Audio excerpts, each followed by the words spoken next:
So, if you bother to click on this most likely very long video, I imagine you're aware of Star Wars. You're aware of the new trilogy, its massive impact on the fandom, and a highly debated and controversial character to come out of that called Rey. Now, ever since The Force Awakens came out over 3 years ago, yes, it's really been that long, Rey has been the main target of a lot of criticism, mainly, as the title says, she's been called a Mary Sue. But what is a Mary Sue exactly? It actually can be hard to really know, seeing how so many people seem to have their own definition of the term. A lot of people will often disregard certain aspects that go into determining if a character is a Mary Sue because they want to be right no matter how much information they leave out, which is why so many people think Rey is a Mary Sue. But if you're watching this video, you probably know what a Mary Sue is, or you at least think you know what a Mary Sue is, because as I mentioned, the term itself is actually pretty confusing and a lot of people just don't understand it. There's a lot more to it than being overpowered or some shit like that. So before we actually start defending the claims made against Rey, I feel that it's important to ensure that everyone knows what we're actually talking about before we start talking about it, so that you can make your own decision on whether or not you view this character as a Mary Sue, since there really isn't an objective truth to this sort of thing. But since it's still early in the video, how about an example of what I view as objectivity, for the sake of it?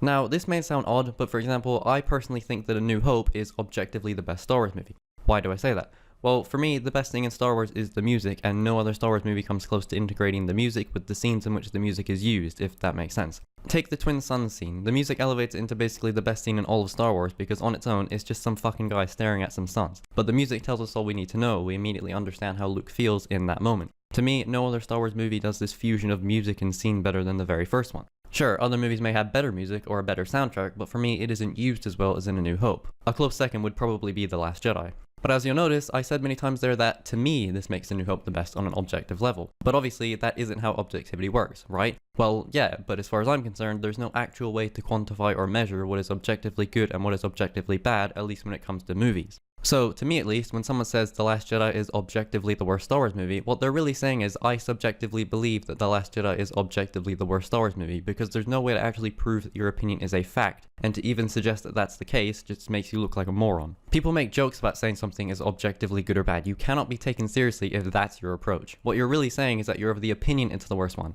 and that's totally fine. But to claim your opinion is the only one that counts and all others that aren't the same are false, well, you're being a bit of a cunt then. The only objective things we can say is that A New Hope is a movie, Rey is a character. That's basically it, everything else is a matter of opinion. Long story short, I'm not here to tell you you're wrong and I'm right. I'm simply making this video to give people all the information that they need, which is actually supplied by the movies, and let them make up their own minds. I'm basically trying to relay the information from the movies in a single video to clear shit up. A lot, in fact most of the videos I've seen claiming that Rey is a Mary Sue have been highly biased, misleading, and in some cases flat out incorrect. It annoys me that these people would actually feed their viewers with lies and exaggerate things about something as silly as a fictional character and whether or not they're a made up term. But people take it that seriously. I take it seriously, seeing how I'm even bothering to make this video. So I guess you could say that I'm trying to set the record straight and give everyone the full picture instead of little bits that only further my side of the argument. I'm definitely not trying to say that you're wrong for feeling this way. It's more just that you may be misinformed on the subject and I want everyone to see the full picture instead of ignoring things because it doesn't align with their opinion. Or it may simply be a matter of us not agreeing, and that's totally fine. It's just that whenever you try and talk about this with people, it isn't very civil, and it goes both ways, so that includes me. This specific topic gets me quite heated. So, with that said, I will do my best to remain unbiased and reasonable, but obviously I do have my bias. I mean, the title of the video kind of gives it away. But with being unbiased and reasonable, I shouldn't have to lie to any of you, exaggerate something, or withhold information to convince you of my point, like most of the people who claim Rey is a Mary Sue do.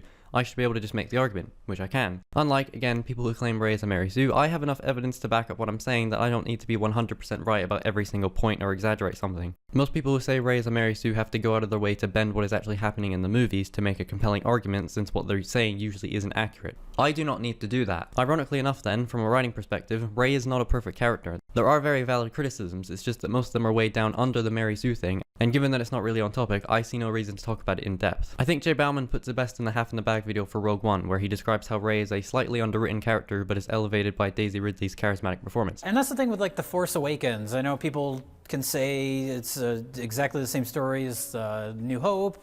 They can say Mary Sue, Mary Sue, Mary Sue all they want. Daisy Ridley is charismatic as hell in that movie. Yes. And she elevates what could be a slightly underwritten character with her performance.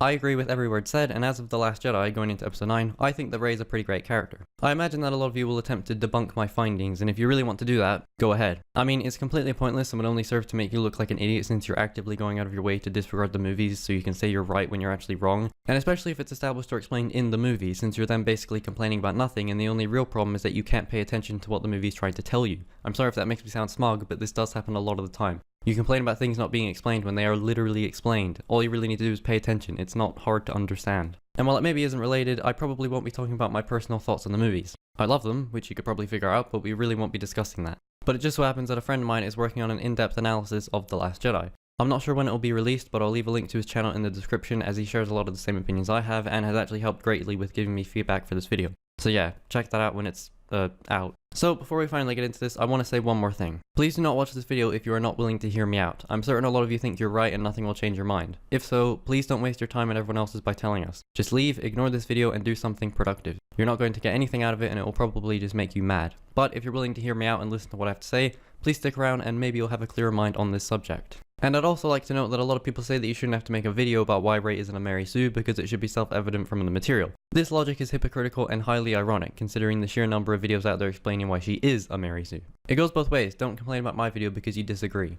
The term Mary Sue was introduced in Paula Smith's fanfic parody of Star Trek in, I think, 1974, titled A Trekkie's Tale. So the name Mary Sue comes from a character that was the original Mary Sue, a 15-and-a-half-year-old girl who was immediately loved by all members on the Enterprise, trusted with tasks that she shouldn't have been trusted with. She has no flaws and never fails, besides when she tragically dies, but even then, the day of her death becomes a national holiday on the Enterprise. The actual story, which is only 4 paragraphs long, is kind of hilarious. The entire point of the story was to mock other fanfiction that had female characters who could save the day when the established main characters could not. I highly recommend you go and read it because you immediately understand what a Mary Sue was originally and how broad the term may seem now in comparison, given how back then it was literally just a self-insert character with no real flaws or personality. Though, usually when you say a Mary Sue, you'll get one of 3 responses, one being that of someone who knows what a Mary Sue is or has heard the term, or that of someone who will probably say, who's Mary Sue? If you ask someone who may be misinformed, they're likely to say Rey. But so then, why is that? Why is it that Rey is now the go-to character whenever someone says Mary Sue? Well, we have Max Landis to thank for that, a screenwriter who, after having seen The Force Awakens, took to Twitter to vent about his frustrations of the movie and specifically the character of Rey, calling her a Mary Sue and the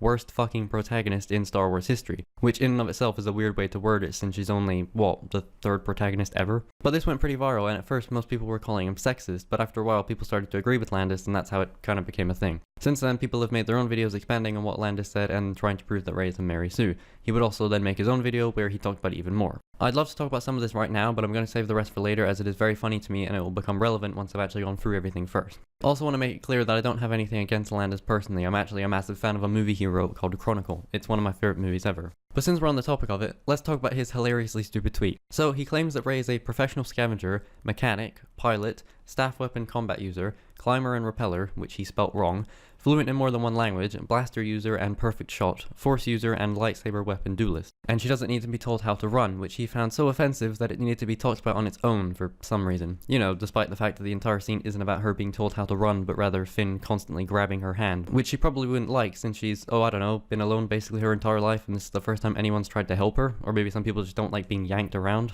Okay, so despite basically popularizing the term, even Max Landis doesn't seem to know what a Mary Sue is. He lists out all of these skills as if it makes Rey a Mary Sue, yet you can apply 6 out of the 9 to Luke Skywalker. And the funniest thing is that all of these skills either make sense or are explained in the movies, so he's basically complaining that Rey can do any of these things when, again, Luke Skywalker could also do most of them. I can't imagine why people would think that's sexist. So what, does that make Luke a Mary Sue? What is the point of this tweet other than to show the best example of waiting a minute or two to gather your thoughts before spewing them all over the internet? And this is the tweet that apparently garnered such attention that people took it as gospel and it means Rey is a Mary Sue? Well, considering Landis has no idea what he's talking about, that doesn't surprise me at all. But, generally speaking, a Mary Sue is a self-insert character that is perfect, has no flaws or personality, and is loved by all. Seeing how the writers for The Force Awakens are all male and Rey's a female, we're already off to a bad start. That is the main definition, and the one that nobody seems to consider anymore because it doesn't apply to Rey, because she isn't a self-insert character, therefore she isn't a Mary Sue. If only we could end the video right there. You could say that the term has been heavily co-opted, seeing how nowadays your typical definition of a Mary Sue is a female character that is overpowered or good at things that apparently make no sense to very specific people. Which, ironically enough, is kind of how the Force works and is often why people claim Rey is overpowered. There is no real explanation for why the Force makes people powerful.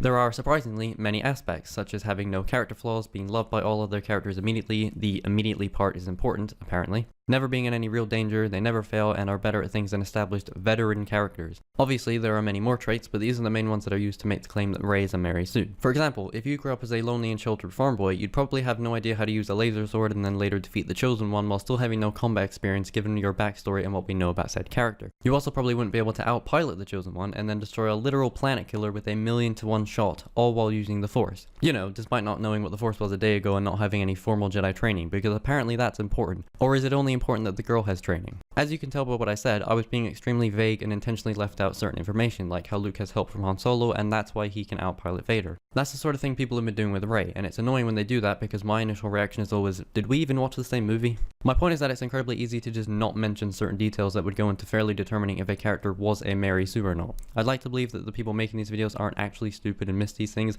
but I can't decide which is worse. Going out of your way to lie to your audience, or being too dumb to actually pick up on what the movie's telling you and instead just jumping on the bandwagon. Let me know in the comments below what you think. Now, at first glance, I can totally see why someone would think these aspects could make Rey a Mary Sue. But when you think about it for more than a few seconds, it all starts to fall apart, and you realize that it doesn't really apply to a character like Rey given how she's presented in both The Force Awakens and The Last Jedi. So that's basically all you need to know about Mary Sues. They're overpowered for no reason, they have no flaws, are perfect and never fail, everyone loves them, etc, etc. So if you think that Rey is a Mary Sue because she's overpowered, please leave because you're embarrassing yourself. That's not what a Mary Sue is. There are also Gary Stews or Marty Stews or even Larry Stews, which is the male equivalent and isn't really heard of that much for some reason. You typically hear Mary Sue a lot more than the reverse, which isn't very surprising. I do find it quite funny that there are multiple names for the male equivalent though. You couldn't decide on one name? So obviously, I don't have a lot to say about that because Rey isn't a male. But I did find some bizarre similarities with a Marty Stew's traits and that of Kylo Ren, such as having a scar, being muscular but also lean despite not really being in a situation that would require you to be that, having a unique weapon or ship that no one else has and is way cool. It's kind of insane how accurate that is, but does that make Kylo Ren a Marty Stew?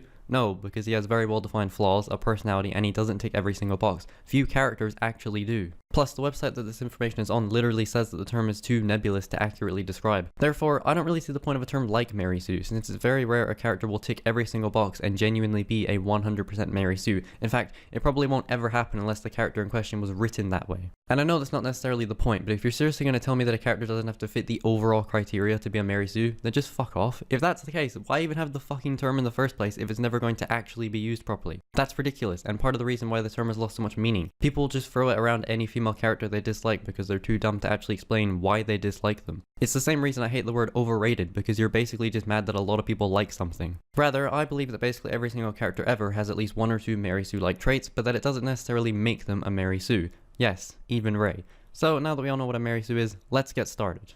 So the entire video is basically going to be me going through every single Mary Sue trait and seeing what is applicable to Rey, Luke, Anakin, and a few other characters that I personally believe to be more Mary Sue than that of Rey. The results may shock you because they shocked me.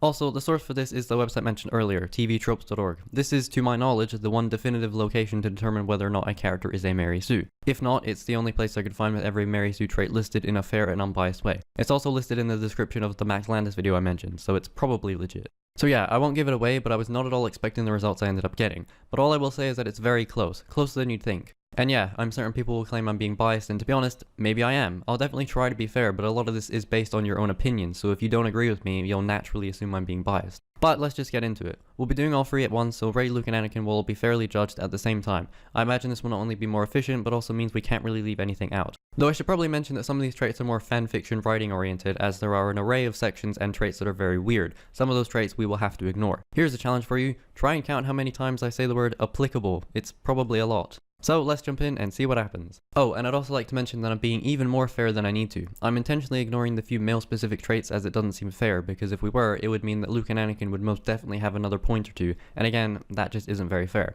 So keep that in mind. We're only counting the main 79 traits, which means there will be no tomfoolery, and if anything, I'm actually being kind of unfair towards Rey, as a lot of the traits are gender specific, as you'll see. So for starters, the first section is titled Personality. As you'd expect, the very first point is that a Mary Sue has no personality, as they aren't supposed to be a character. What personality? The typical Mary Sue doesn't have one because she isn't meant to be a character. Rather, she's an entity by which the author makes cool stuff happen. She's thus not defined by her personality, but rather by her special powers, fantastic romances, and random acts of heroism. For all three of our protagonists, this this one is not applicable. They all have personality traits. Anakin at his best was arrogant but selfless. Luke has always been a bit of an asshole. He was very impulsive, but he's also courageous. And Rey, well, she's also impulsive in how she has no control over her anger. She's emotionally isolated, but is also someone who just does whatever she believes to be the right thing. These are some personality traits that each character has, and it is consistent with the way they act in the movies, at least to me. This is the sort of thing that I'd say is open to interpretation. I've seen some people call Rey cocky, but I personally don't agree.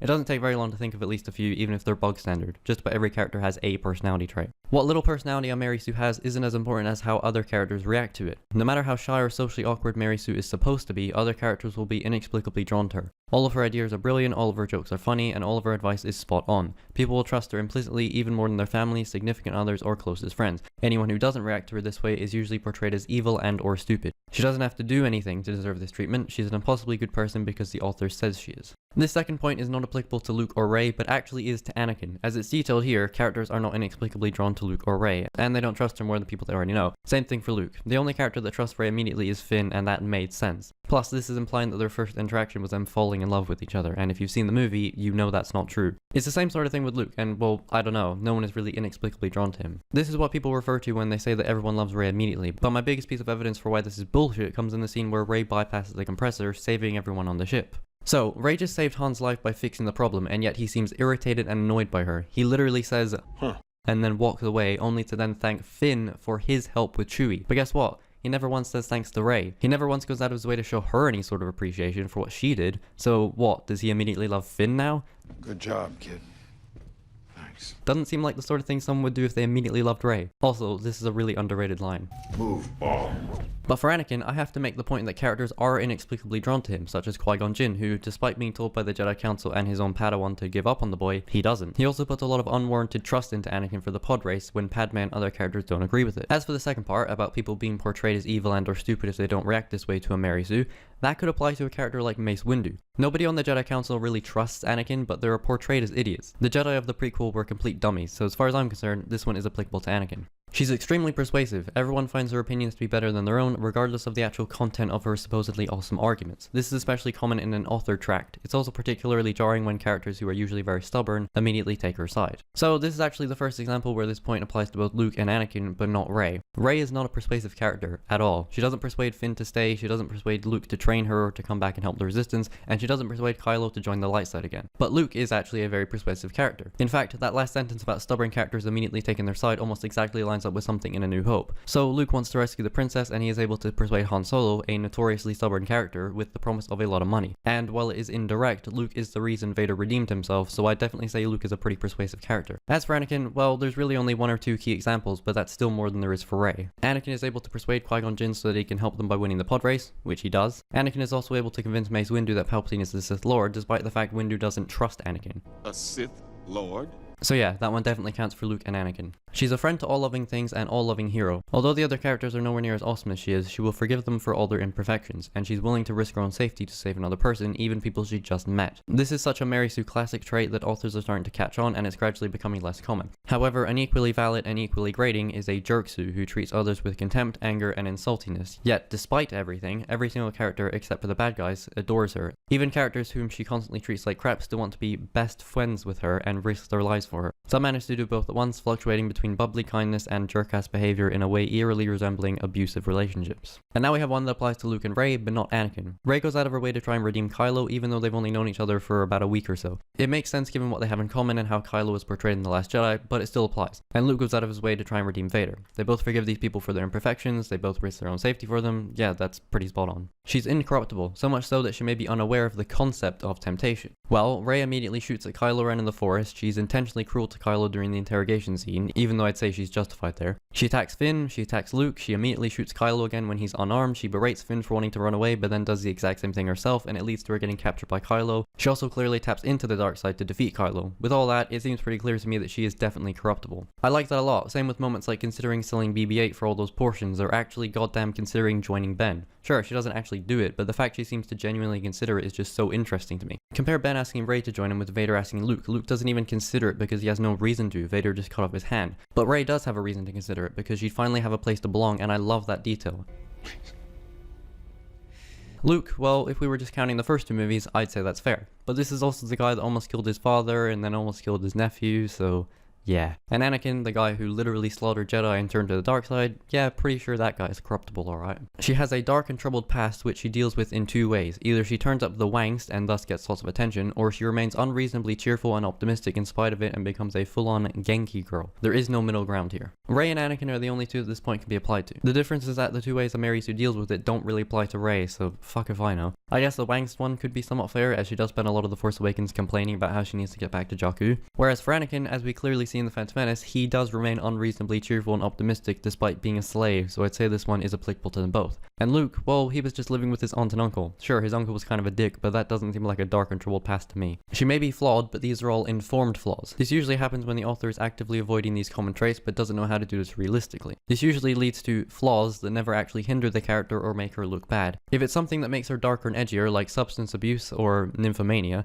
we never see any of the drawbacks of it. If she's a klutz, that just makes her a cute, clumsy girl. And sometimes she will even complain about her awesome power or stunning beauty or special place in the world for no reason other than the author realizing that the character can't look too perfect, except she usually forgets to write in circumstances that would actually cause someone to react that way. Okay, so a lot to go through on this one. Originally, I had it written down that this one applies to Rey, but not Luke or Anakin. I realize now that is false, because there are some moments where she is shown to look bad or where it would hinder the character. Mainly her first training lesson with Luke, where she goes right for the dark side cave, or how when up against Snoke, she's completely underpowered and the entire sequence just makes her look like an inexperienced moron. As for her flaws, well, she's self-absorbed, stubborn, naive, self-loathing, desperately wants validation from others, specifically parental figures, which she sort of overcomes in The Last Jedi, becoming properly independent, what have you. You probably heard this before from other people. Ben Solo also literally says this to her in The Last Jedi, which some people probably took as the movie trying to respond to the Mary Sue thing. Your parents threw you away like garbage. They didn't. They did.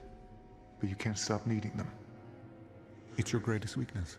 Chances are that's not the case at all, since the script was finished before The Force Awakens even came out. And she spends most of her time in The Last Jedi running to different people, depending on them to give her a sense of self-worth, which is why she probably even goes to Ben in the first place, because he is nurturing her when Luke should be, as Daisy Ridley herself once said. This comment right here sums it up so fucking perfectly that I just had to show it. She goes from person to person, hoping that they will be able to give her a place to belong. But it does get a bit confusing, and it's really just open to interpretation. So while I might think the Rey's flaws influence her failures and therefore the plot, you may not. You may not agree with that, given the way you view the movies. And that's fine, this isn't some objective truth that if you disagree with it means you're wrong. That's just literally not how movies work. This is just my own personal interpretation. Now, a lot of the flaws, or you could just call them weaknesses, are very general and can be combined into one flaw. For example, Rey being stubborn and naive can also align with her being self-absorbed, seeing how all the flaws result in the same outcome, that being how she fails to bring Ben back to the light side. What do I mean by that? Well, she's stubborn and naive to just rush off and try to save Ben without any sort of plan or any idea on what she'll actually do when she gets there. She just does it, which is very different to how she would have acted in The Force Awakens, given how she just sat on Jakku for, what, 13 years? I suppose we can call that character growth. Now Rey has a reason to rush off and leave a place, which sounds incredibly simplistic. But getting back on track, she's also self-absorbed in the way that she, as well as genuinely wanting to help and, in her mind, save Ben Solo, she's also doing this for herself. Take a listen to what Luke says about what happened to him after he saved Vader and brought balance to the Force. It was a Jedi Master who was responsible for the training and creation of Darth Vader. And a Jedi who saved him. Yes, the most hated man in the galaxy, but you saw there was conflict inside him. You believed that he wasn't gone, that he could be turned. And I became a legend. He became a legend, and what does Rey seemingly want more than anything? To be a legend, to be important, to be like her hero, the myth, Luke Skywalker. Rey even says the galaxy may need a legend, so if Luke won't do it, well, I guess Rey's gonna try. But even then, she doesn't believe she can do it alone, so with no idea of how to do it, she rushes off to help Ben Solo, not just because she wants to, but also because she believes it will do for her what it did to Luke. It will make her a legend, and then the three of them would be able to take on Snoke together. And boy howdy, did she completely fuck everything up. By the end of it, Rey fails miserably, makes things arguably even worse by deciding to not kill Kylo. She doesn't save the day, and she instead finally learns to stop relying on other people and now believes in herself enough to be the hero the Resistance needs. And if not for Ben basically forcing her to accept the truth about her parents, that wouldn't have happened. She failed and then grew as a person because of it. This is good fucking character writing, and it clearly shows some depth to Rey. And yet despite all of that, she still seems uncertain given what she said to Leia, so we know that her character still has some ways to go. I know some will say that Rey's failure has no lasting effect due to it being undercut by the tone, and that's a valid point. But I feel like some of you are forgetting Empire, where basically the exact same thing happens, and despite losing a hand,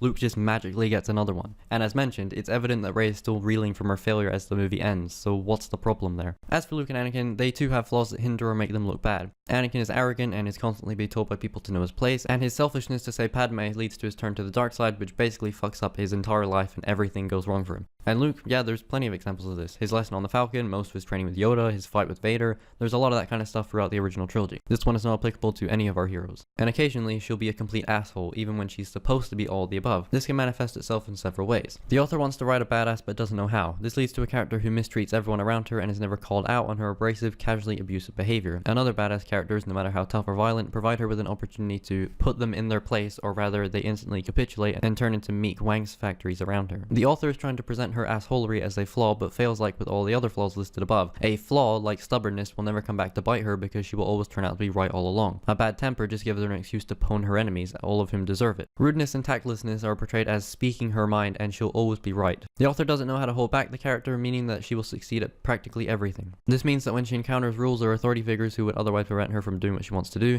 she rolls right through them and they praise her for her boldness in defying regulations. If a bad guy is violent and aggressive, she can beat him by being more violent and aggressive with all that entails. It's impossible for her to go overboard because she's protected by protagonist-centered morality. The flaws are said either by Mary Sue herself or by other characters to be there, but because she never gets to demonstrate them, they play little or no relevant role in the story. For example, a character is said to be a lethal chef but never cooks in story, or the only cooking she does is heat up a can of soup in the microwave or a container of leftovers. You're probably realizing now how broad the Mary Sue term can be. For this one, the only character I'd say is applicable is actually Luke. I mean, think about it. He is basically just a whiny asshole for most of A New Hope and The Last Jedi. But I was going into Toshi Station to pick up some power converters. That third point about Mary Sue rolling right through authority figures and those figures then praising her for her boldness, that honestly reminds me a lot of Luke and Palpatine in Return of the Jedi. As for the violent and aggressive bit, well, that's literally what happens in this fight between Vader and Luke. He overpowers Vader by giving in to his hate. But being fair here, if I were to apply that one to Luke, I'd also have to apply it to Rey and Anakin. Rey is able to defeat Kylo by tapping into the Force and then using her anger and hate to overpower him, much like Anakin when he fights Dooku and subsequently kills him. You could even include Anakin slaughtering the Sand People here. So long story short, I guess we can give this one to all three of the characters. So that's it for the personality section.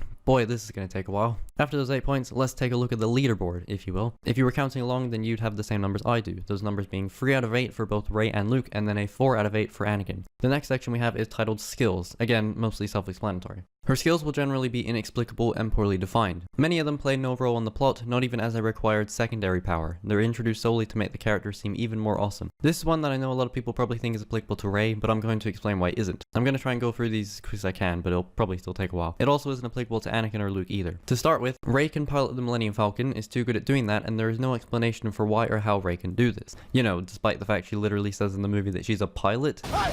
We need a pilot! We've got one! You! How did you do that? I don't know. No I've one run some trained ships, but I've never left the planet. I guess you people missed that somehow. Sure, it's not an easy line to catch, but I seriously doubt any of you watched the movie only one time. And if she's apparently such a great pilot, why does the sequence start with Rey attempting, yes, attempting to take off in the Millennium Falcon? She seems to be having some trouble doing that, spending the first 30 seconds scraping the ground and crashing into shit. Kinda weird that people would see this as someone who is a great pilot. I mean, she can barely get off the ground. This is all explained in the movie, so to say that Rey being a good pilot is an inexplicable skill, well, that's not true. Also, before I forget, isn't this criticism alone just kinda stupid? Like, basically everyone in Star Wars can pilot ships. It really doesn't seem like a difficult thing to do. Vader could do it, Han, Luke, Kylo Ren, Poe Dameron, Chewbacca, Lando, Obi-Wan, Jango Fett, Boba Fett, hell, even the fucking droids can do it. But the only time anyone complains is when the girl does it. Just think about that for a second and you'll understand why people think you're being sexist. So, the next inexplicable skill of Rey's is that she apparently is more knowledgeable about the Millennium Falcon than its owner, Han Solo. People were confused as to how Rey was able to bypass the compressor, but Han couldn't figure it out. It's actually very easy to explain, even if it's not directly stated in the movie. For starters, let's talk about the fact that Rey has absolutely been on the Millennium Falcon before. There are so many hints during the previous sequence and lines of dialogue that basically scream at you, Rey has been on this ship before. Let's go through them, shall we? Rey mentions in an offhand comment that the ship is garbage, which is of course a reference to Luke. What about that ship? That one's garbage! But this could actually hint at her having been inside the ship before or working on it. You may question why or how that works, but it does, because her boss, as you'll remember, is the guy that currently owns the ship, Ankar Plutt. That's mine! Otherwise, Rey seems very familiar with the interior and specific things about the ship that she wouldn't know unless she had been on it before, like how she tells Finn, Dino position is down there! or You ever fly this thing? No! This ship hasn't flown in years! how does Rey know this? Well, the movie is very obviously hinting at this not being Rey's first time aboard the Falcon. Plus, Rey and Han recognize that Ankar putting a compressor on the ignition line is a bad idea. Some moof milker put a compressor on the ignition line. Ankar Plutt did. I thought it was a mistake too. Puts too much stress on the hyperdrive. Okay, so how does Rey even know about this compressor unless she, again, has been on the Millennium Falcon before? Heck, I'd wager that it was probably Rey who helped install the compressor since she says that she thought it was a bad idea in the first place. But the problem people have with this is that Rey could figure out what to do, but Han couldn't on his own ship. Yeah, except you have to remember that the ship has been heavily modified since the last time Han Solo had it, which we can assume has been years. And since the movie hints at Rey having been in the ship before, it makes sense that she'd be able to figure out the problem, right? The very first scene we see of Rey is basically a repeat of this scene here. What part of this doesn't make sense to you people? I'll be fair, the movie doesn't directly tell us why Rey can fix this problem, but much like the last criticism, why is it such a big deal? If any other character did something like this, would you really care? The only thing I can genuinely think of to compare here is Leia somehow knowing what to do in order to break Han out of the carbonite and Return of the Jedi. It's actually a pretty similar scene, but no one complained about that. See kids, this is called being fair and trying to point out how dumb these valid criticisms are. Also, keep in mind that Han is the pilot. He's probably more focused on not crashing the ship, hence why Rey jumps up immediately to try and fix the problem while he remains seated. I can sort of understand why some people are confused by this one, as the movie never directly tells us that Rey can fix ships, but again, it's not like there's absolutely nothing for us to think about here, and it's not like the movie should be forced to tell us every single thing, otherwise people would complain that they're being pandered to. It's very easy given all the hints and nods to put two and two together, but no one is willing to use their imagination because that somehow equals filling in gaps for the writers. Or maybe we're not all pedantic nerds that need every single little thing explained to enjoy something. Alright, so after that doozy of a criticism, the next one to talk about is that bloody Jedi mind trick that Rey does after resisting Kylo's mind probe. As with literally every other thing that Rey does, including walking and breathing, people took issue with this and claim it makes no sense because she doesn't have any training with the Force and she shouldn't know what a Jedi mind trick is. For starters, it's hilarious to me that these people have such a misunderstanding of the Force and how it works. This is one of the biggest misconceptions in all of Star Wars, so let me lay it out for you. Training is not important. It does not matter, and I think that the fact so many fans are willing to turn a blind eye to just about anything a character does based off the knowledge that they've had some training in the past is idiotic, but that's not really important right now. The important thing is that you do not need prior training to use the Force, and I can prove it. Just look at Broom Boy, Luke, Leia, Anakin, or yeah, even Rey. Broom Boy grabs his namesake while using the Force and doesn't seem aware of it, and it's pretty fucking clear that guy hasn't had any prior training, but much like Rey, he probably at least knows what the Force is and believes in it. Luke Skywalker uses the Force after knowing about it for a day to land 1,000,000 to 1 shot on his first attempt and destroy the Death Star. But yes, Rey is the overpowered one with inexplicable skills. I'm well aware Obi-Wan showed him a few things, but that isn't exactly the same as training. Leia also uses the Force without training, both in Empire and The Last Jedi. In Empire, Leia taps into the Force and communicates with Luke, which leads to her saving him. No one complains about that, it just happens. And then The Last Jedi, well, you already know the scene I'm talking about, but just to clarify, she pulls herself back to the ship, she isn't flying. It's also very easy to assume Luke taught her a few things, because of course he did. I also mentioned Anakin. Yes, Anakin is able to see what is on the other side of this here tablet. And guess what, fuckers? He does it with no training at all, because you don't need training to use the Force. Do you need training to become a Jedi? Yes, absolutely. That's why they call it Jedi training, you bunch of bitches. But to just use the Force? Nope, that's not accurate. All these things happen with the Force user not having any real training, just like Rey. So why does Rey know what a Jedi mind trick is? Well, if we go from The Force Awakens, it's deliberately vague, much like the Force itself. As we see in the later scene though, Rey is also confused about this. She isn't even aware of how she could pull that off, she just did it. It's almost like she can't believe it worked, but it did. How did you get away? I can't explain it, and you wouldn't believe it. This reminds me of Luke being told by Obi-Wan to use the Force in the trench run, and since Obi-Wan and Yoda's voices can be heard when Rey has her Force vision, you see where I'm going with this. Isn't a Jedi's duty to listen to the will of the Force and act accordingly, whatever the fuck that actually means? They continually speak to us, telling us the will of the Force. When you learn to quiet your mind, you'll hear them speaking to you.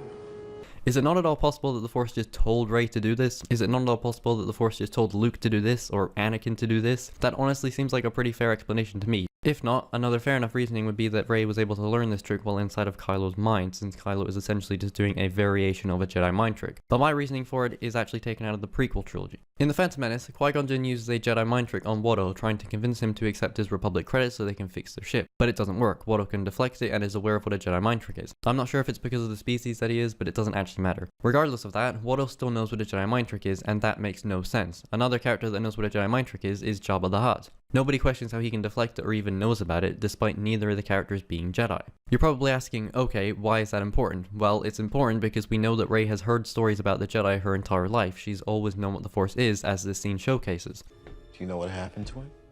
A lot of rumors, stories. People that knew him best. Think he went looking for the first Jedi temple. The Jedi were real. I used to wonder about that myself.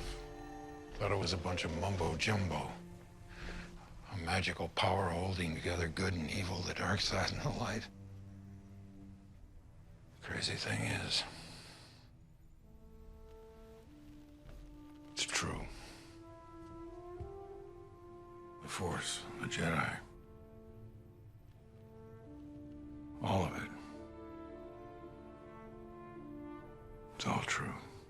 Her reaction is one of relief. She's happy to know that the Jedi and the Force is real. So my reasoning here is that if fucking Watto, some flying rat on an outer rim planet, is aware of and can deflect a Jedi mind trick, then why wouldn't Rey also be aware of it? Another reason this could be the case is that Rey even bothers to attempt the mind trick in the first place. Why would she even know to do it unless she had heard of it or knew it was a thing? Exactly, she wouldn't. What I'm trying to say is that people in Star Wars know what Jedi mind tricks are, so why wouldn't Rey if she's literally heard stories of the Jedi for her entire life? There's even another moment where Luke Skywalker uses the Force without training, and it's very similar to this scene. In Empire, Luke is hung upside down by this Yeti monster, and when he sees his lightsaber in the snow, he reaches out to grab it. Much like that of Rey using the Jedi mind trick, why would Luke do that unless he knew it would work? We're never given any explanation for this, we just have to assume it's something Luke learned beforehand. But this is also the very first time someone has grabbed something with the Force. So why do people give Luke Skywalker a pass for this, but not Rey? Plus, are you people forgetting that Rey does the mind trick to a stormtrooper? Stormtroopers are weak-minded and easy to trick. It's not as if Rey did the mind trick on Kylo himself. And as for Rey overpowering Kylo, well, that's the entire point of the scene. But the important thing to remember here is that Kylo is clearly going easy on Rey and isn't giving it his all, because if he was, well, we'd have a repeat of this moment with Poe Dameron.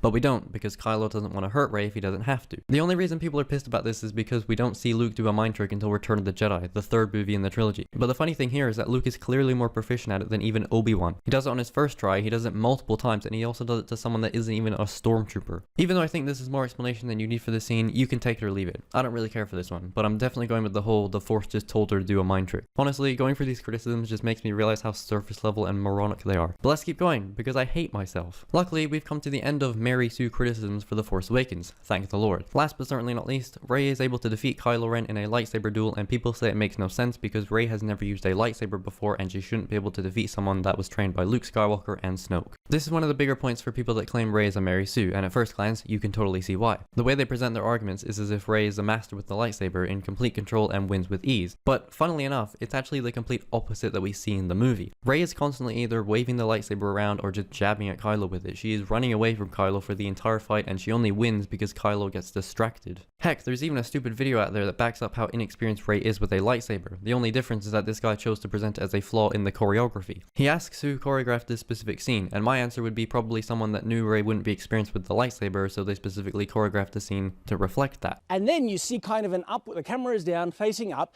and you see her doing this. This isn't an over an exaggeration, this is what she is doing.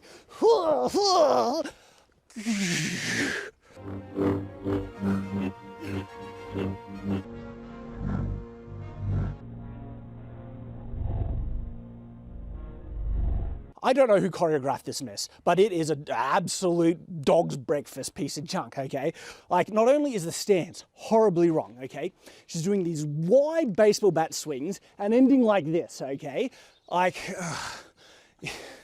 my soul dies a little bit watching it and thinking about that montage.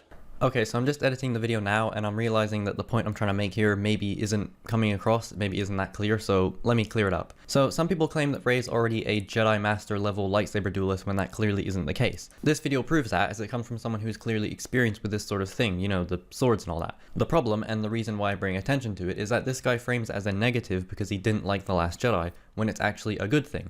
It makes sense that Rey is not already a Jedi Master level lightsaber duelist. That is all. Otherwise, it's very simple. Kylo Ren is bleeding to death, and I kid you not, they show 4 different scenes in the movie to establish and set up that Chewie's bowcaster is an extremely dangerous weapon that does a lot of damage. Chewie! You okay? Wow. Come on! Hey, can I try that?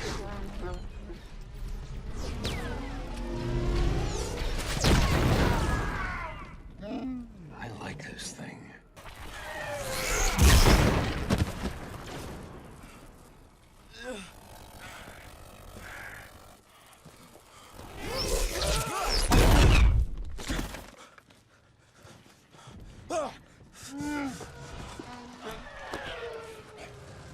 You okay, big deal? Thanks. And Kylo Ren, despite all of this, is still able to not only fight 2 people, but somehow walk. Plus, he is mentally unbalanced after killing his father, had to fight off Finn, isn't even trying to kill Rey, hence why he does this before the fight. And you'll also notice that Snoke literally fucking says it in the movie. If what you say about this girl is true, Bring her to me. And Rey herself has had years of combat experience. We are shown her combat experience in the movie, but this doesn't make sense to people for some reason. I guess they didn't actually watch the movie, or they just blatantly ignored this. At the end of the day, a lightsaber is a weapon, and we are shown in the movie that Rey knows weapons. But even with that, people complain and say she shouldn't be able to defeat Kylo Ren. I would agree that it makes no sense, but the reason I don't is because they say Kylo was trained by Luke Skywalker and Snoke. Is that supposed to convince me that Rey is overpowered? Luke Skywalker was never a very good lightsaber duelist, and Snoke, that guy can barely fucking walk. What is Kylo Ren going to learn from these two idiots about fighting? Everything about this fight makes sense because it is established or explained beforehand, so you understand what is happening. None of this is valid criticism, and much like Rey piloting the Millennium Falcon, just because you weren't paying attention or it didn't make sense to you doesn't mean Rey is a Mary Sue. That's such a stupid fucking thing to say when it's literally explained in the movie. This is a dumb criticism, and the fact people only apply this sort of thing to Rey is bullshit. Rey defeating Kylo makes perfect sense, and as Daisy Ridley herself said, why is that so hard for people to get? How Rey beat Kylo Ren? Why is that so hard for people to get? Like, she's super strong and he's like so weak. You kicked his ass. That's Thank how you. Rey beat Kylo Ren. And with that, we move on to The Last Jedi. Luckily, there isn't a whole lot for The Last Jedi. Given that a lot of people really hate this movie, we can assume the criticisms here will be very valid and very fair. With The Force Awakens, I would say that for the most part I can understand people's confusion even if it's not valid and you really just have to pay attention. So with The Last Jedi, what do we have first? Well, Rey falls into the lake that's underneath the dark side cave and people were complaining that it's a plot hole that Rey can swim. And yes, this is 100% valid. This absolutely makes Rey a Mary Sue. It completely undoes everything my video has discussed. Congratulations, you have won. So yeah, this is something people actually complained about, and it's genuinely the stupidest thing I've ever heard in my life. But the important thing to actually mention here is that Rey is not fucking swimming, you fucking idiots. I'm sorry, but you people are fucking dumb. Rey literally isn't even swimming. She falls in, she comes back up, and is then struggling to stay above the water. What the fuck was she going to do? Do you people know anything about swimming? Have you ever swum before? Actually, I take it back. You guys are totally right. I mean, I don't know about you, but if it were me, I'd probably just let myself drown instead of doing literally anything besides that. What would you do if you didn't know how to swim? Oh yeah, you just let yourself sink to the bottom and die. That makes perfect fucking sense. Rey legit does not swim here. She simply tries to not drown and she's already basically right at the edge anyway. The fact you people are complaining about something like this is genuinely sad. And of course, it's not valid criticism at all. My god, what a nightmare. I'm actually baffled how some people can claim Rey is more of a Mary Sue in The Last Jedi. It's so confusing to me how some people think. Rey is a Mary Sue in TFA, but not in TLJ. She's a Mary Sue in TLJ, but not TFA. She's a Mary Sue in both. She was never a Mary Sue. I have a headache.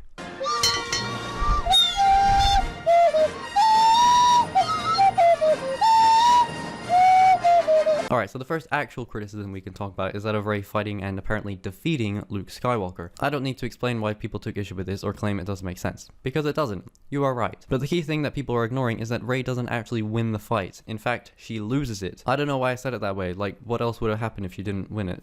Rey attacks Luke after hearing Ben's side of the story and has the upper hand, but despite that, much like her fight with Ben, Luke is in complete control and is basically toying with her. Rey shows her inexperience and lack of control with her anger by leaving herself open for Luke to, more than once, take a shot at her. But by the end of the fight, Rey is standing over Luke with the lightsaber, so that must mean she beat him, right? Well, no, actually, that's not what happened. Rather, what actually happened is that Luke disarmed Rey and won the fight, but Rey was able to grab the lightsaber, causing Luke to back off. That's a pretty fair reaction. And even then, Luke fucking stops himself from falling in midair. But yes, Rey absolutely fucking destroyed this guy. This is basically a non-criticism. It's a scene that you intentionally view as Rey defeating Luke because it somehow makes your argument more valid. You know, despite the fact Luke is clearly in control and is the one that disarms his opponent and then actually wins.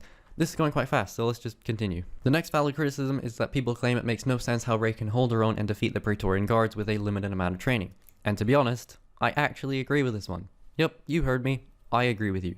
But the reason it isn't a big deal or makes her a Mary Sue is because of Kylo Ren. Let's talk about that. So I don't actually have a reason or a way to debunk this criticism, but what I do have is something to say. I want to mention how people take issue with Rey in this fight, despite the fact she's massively underpowered and struggles against every guard she fights, whereas Kylo Ren is able to take on 3 guards at once and is never shown to be in any sort of struggle until right at the end. As I mentioned earlier, people have no issue with ignoring this because, well, we know Kylo's had training before. Oh, okay, so the knowledge that a character has had training is enough for you to accept that they can fight off 3 people at once, but you take issue with it when Rey takes on 3 guards individually? That just seems kind of unfair to me. But let's go through the fight and talk about why it's so great. For me, the fight is so great because it does a really fantastic job of showing Rey's inexperience and Kylo's immense power. I know that kind of contradicts the point I just made, but I don't give a shit. Kylo is a fucking badass in this fight, and I love it. Anyways, back to Rey. So after the whole thigh grab and force kick stuff, Rey takes out one guard and then fights another. She gets her lightsaber stuck in this weird chain-like weapon, but is eventually able to overcome the guard. That alone is more struggle than Kylo goes through during the entire fight, by the way. After this, Rey then takes on another guard who she also struggles with, so much so that she gets caught in the arm, kicked in the stomach, which leads to her falling right on her face and waving the lightsaber around like a moron once she actually gets up. All the while, Kylo is still taking on at least 2 guards at once with ease. From there, Rey takes out this last guard, throws Kylo the saber, and that's that. I also really like the way the fight ends, Rey giving Kylo the saber, as it started with Kylo giving Rey the saber.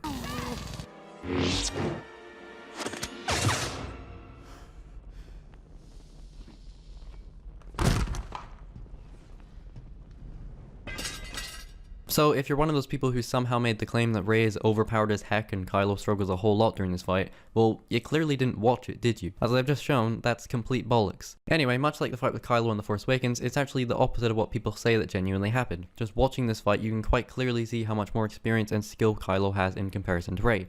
Yes, Rey is good. I imagine having years of time to train with weapons probably gives you a helping hand. But even with that, she is clearly not on Kylo's level when he is out for blood and deadly focused. 2 things he was not in their duel, I might fucking add. So yeah, I do agree that Rey wouldn't be able to take out these guards with the amount of training and experience she has, but I don't see how Kylo could either.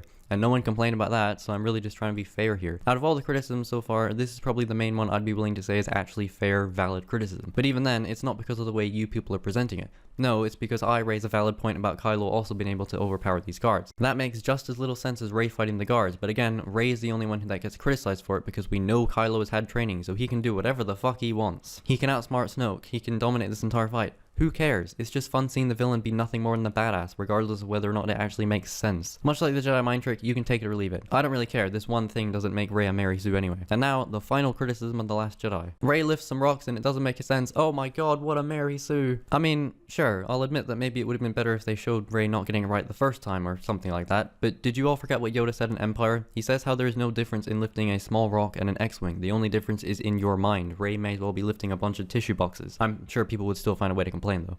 Master, moving stones around is one thing. This is totally different. No, no different. Only different in your mind. You must unlearn what you have learned. All right, I'll give it a try. No, try not. Do. Or do not. There is no try. And while Rey also abandoned her training, it seems like she learned more about the Force in this one scene than Luke's entire training with Yoda. And that's an important detail, since you have to remember that Luke was being trained to become a Jedi, and Rey was not. Luke was teaching Rey about the Force, Yoda was actively training Luke. And I know people will then mention about Yoda having some trouble with these rocks in Attack of the Clones. I mean, there's probably a difference when the rocks are literally falling down onto you and not just sitting there, but whatever. And let's also then ignore the other 2 things Dooku flinged at Yoda and he deflected immediately, because fuck being fair, I guess. I guess people take issue with this because Luke couldn't lift the X-Wing, but Rey's able to do this. I get that, I really do. But I think it's important to remember that the main reason Luke has such trouble with the Force was because R2-D2 kept distracting him, among other things. Anytime Luke did anything remotely impressive, R2 just started fucking losing it and Luke couldn't concentrate. Luke was literally doing a handstand, lifting several things at once while also balancing Yoda on his fucking foot, but he would then mess it up because of R2. By the way, how is that even comparable to anything Rey has done? So in other words, Rey doesn't really have any distractions in this scene, unlike Luke. Luke is focused on his friends, he's worried about them, and he's also hesitant about the Force. But Rey, well, her friends are trapped behind the rocks, so the context of each scenes aren't really comparable. And as Yoda says, do or do not, there is no try. Luke was clearly just trying while Rey was, well, doing, I guess. Yeah, that's one way to word, I guess. Yeah, so I don't really know about this one. It's just a thing that happens, and so naturally people would complain about it and say dumb shit about power levels, and fucking who even cares?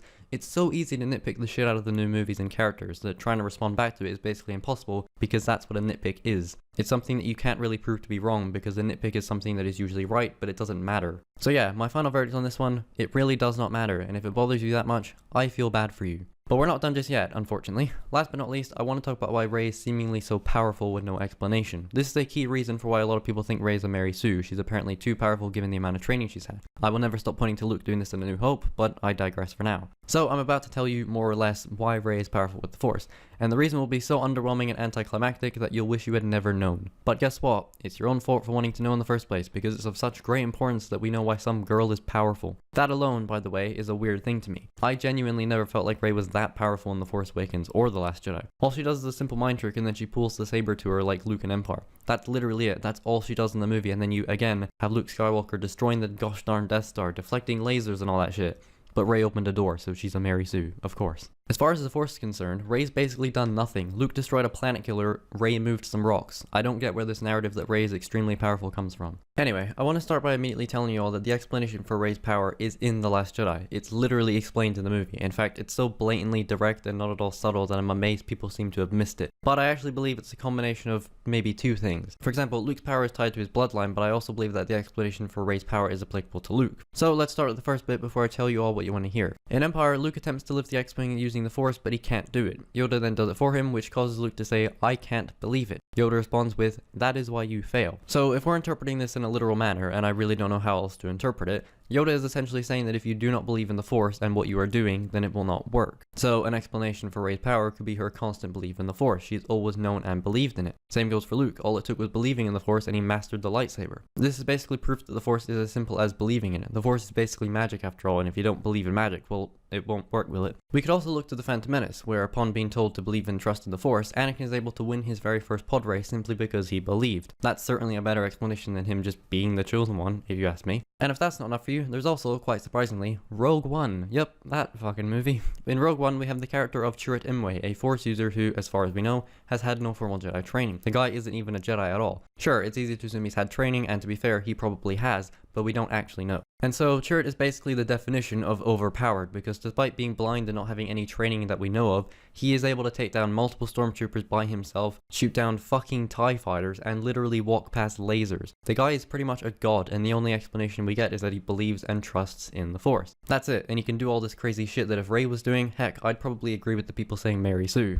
So, with all that information, I think it's more than fair to say that just believing in the Force is a crucial part of one's ability and strength. The Force isn't about training and upgrading your power levels, it's not a video game. Training is, to me at least, just used as a way for the Jedi to control their emotions and focus their minds while obviously learning specific things. And that's basically what we've seen in the movies, right? It's just people meditating. Plus, how much of the original trilogy is actually training? It's one scene with Obi-Wan, a few minutes with Yoda over the course of a week or so, and then we skip forward like 6 months to a year, and Luke is just somehow a fully trained Jedi Knight. We also learn that Luke never even returned to Dagobah to complete his training, so what the fuck was he doing between movies? This is the sort of thing that doesn't really bother me, but I know it would bother people if the exact same thing happened with Rey in 9. She just shows up, is more powerful than before, and that's that. If that happens, please try and be fair and remember that the exact same shit happened with Luke. Who am I kidding? I don't need to remind you guys that. I'm sure you'll be more than fair. And one more thing, to talk about this way of the Force as something to earn over years of training, that's very similar to the Jedi of the prequel era. Now, I don't know if this is actually canon or not, but my interpretation was that the Jedi were always lying about that in order to manipulate and choose the specific people they wanted to train so they could keep others from realizing their full potential and possibly overthrowing them. And that's basically what happened with Anakin. The Jedi went out of their way to ensure that only the select few that they wanted to train would become Jedi, and that the way they used the Force and taught it was not actually the way it's intended, but just a cover for them to create their order, when in reality, anyone and everyone should be able to use the Force, regardless of if they're a Jedi or not. I don't know, that's just how I sort of always viewed it. So now that we're done rambling again, let's finally talk about why Rey is powerful. Okay, so here we go. The reason why Rey is powerful is actually explained to us in dialogue from Snoke. I'm gonna go through this very simply because, as I said, people really missed this. So Snoke says that he warned Kylo Ren that as he grew stronger in the dark side, his equal in the light would rise. Darkness rises and light to meet it. He then says how he wrongly presumed it would be Luke, but it's actually Rey. Darkness rises and light to meet it. I warned my young apprentice that as he grew stronger, his equal in the light would rise. Skywalker, I assumed. Wrongly. And that's the explanation. Yep, like I said, it's that underwhelming, anticlimactic, and kind of lame. The Force balances itself by making Rey powerful to be a counterbalance for Kylo Ren because Luke shut himself off from the Force. There's the explanation that you wanted to stop complaining about it now. Also, this really isn't anything new. Isn't this the same thing that happened with Luke post-Empire? Obi-Wan died, Yoda was in exile, so the Force just made Luke powerful and he already had a helping hand from his bloodline. How else would he have become so powerful between movies? And Anakin, he was literally created from the Force to bring balance. Like I said, this isn't something new. This isn't the writers changing the way the Force works just to accommodate and justify Rey. Luke has that in the bloodline, Rey has that in her belief in the Force. That's it. It's that simple. And this is, again, literally told to us in the movies. In fact, both these things are told to us. Believing in the Force goes a long way, and the Force will just balance itself when there's an imbalance. It's that fucking cheesy. I really don't know what else to say. So yeah, Rey's seemingly immense power is never explained. Wrong. It is. You just, again, weren't paying attention. Also, if Rey is really more powerful in The Last Jedi than Luke is in Empire, why isn't she doing the insane shit that Luke is? Luke is doing a handstand, moving things with the Force, and balancing Yoda on his foot all at once. He's able to do front flips and jump insane heights despite his limited training. If Rey is really more powerful than Luke, why isn't she also doing this? These are very small details that actually make you think a lot, because as far as I'm concerned, it proves that Rey is not more powerful than Luke. Anyway, that's basically all I've got to say there. I apologize for that being so long, but there was a lot to say. Each of the characters may have a skill or two that isn't well defined, like Luke's proficiency with a lightsaber despite having no weapon experience, Anakin being the only human that can pilot a pod racer, or even Rey doing the Jedi mind trick. Little things like that that don't really matter. On the whole, their skills are well defined, as I took forever to describe. And all their powers do play a role in the plot. Anakin wins the pod race, which he wouldn't have been able to do without his piloting skills. Luke destroys the Death Star, which he wouldn't have been able to do without his piloting skills. And Rey defeats Kylo, which she wouldn't have been able to do if not for her combat experience and many other things, as we discussed. Let's finally move on as we reach the 50-minute mark or so. Don't act like any of you have anything better to do.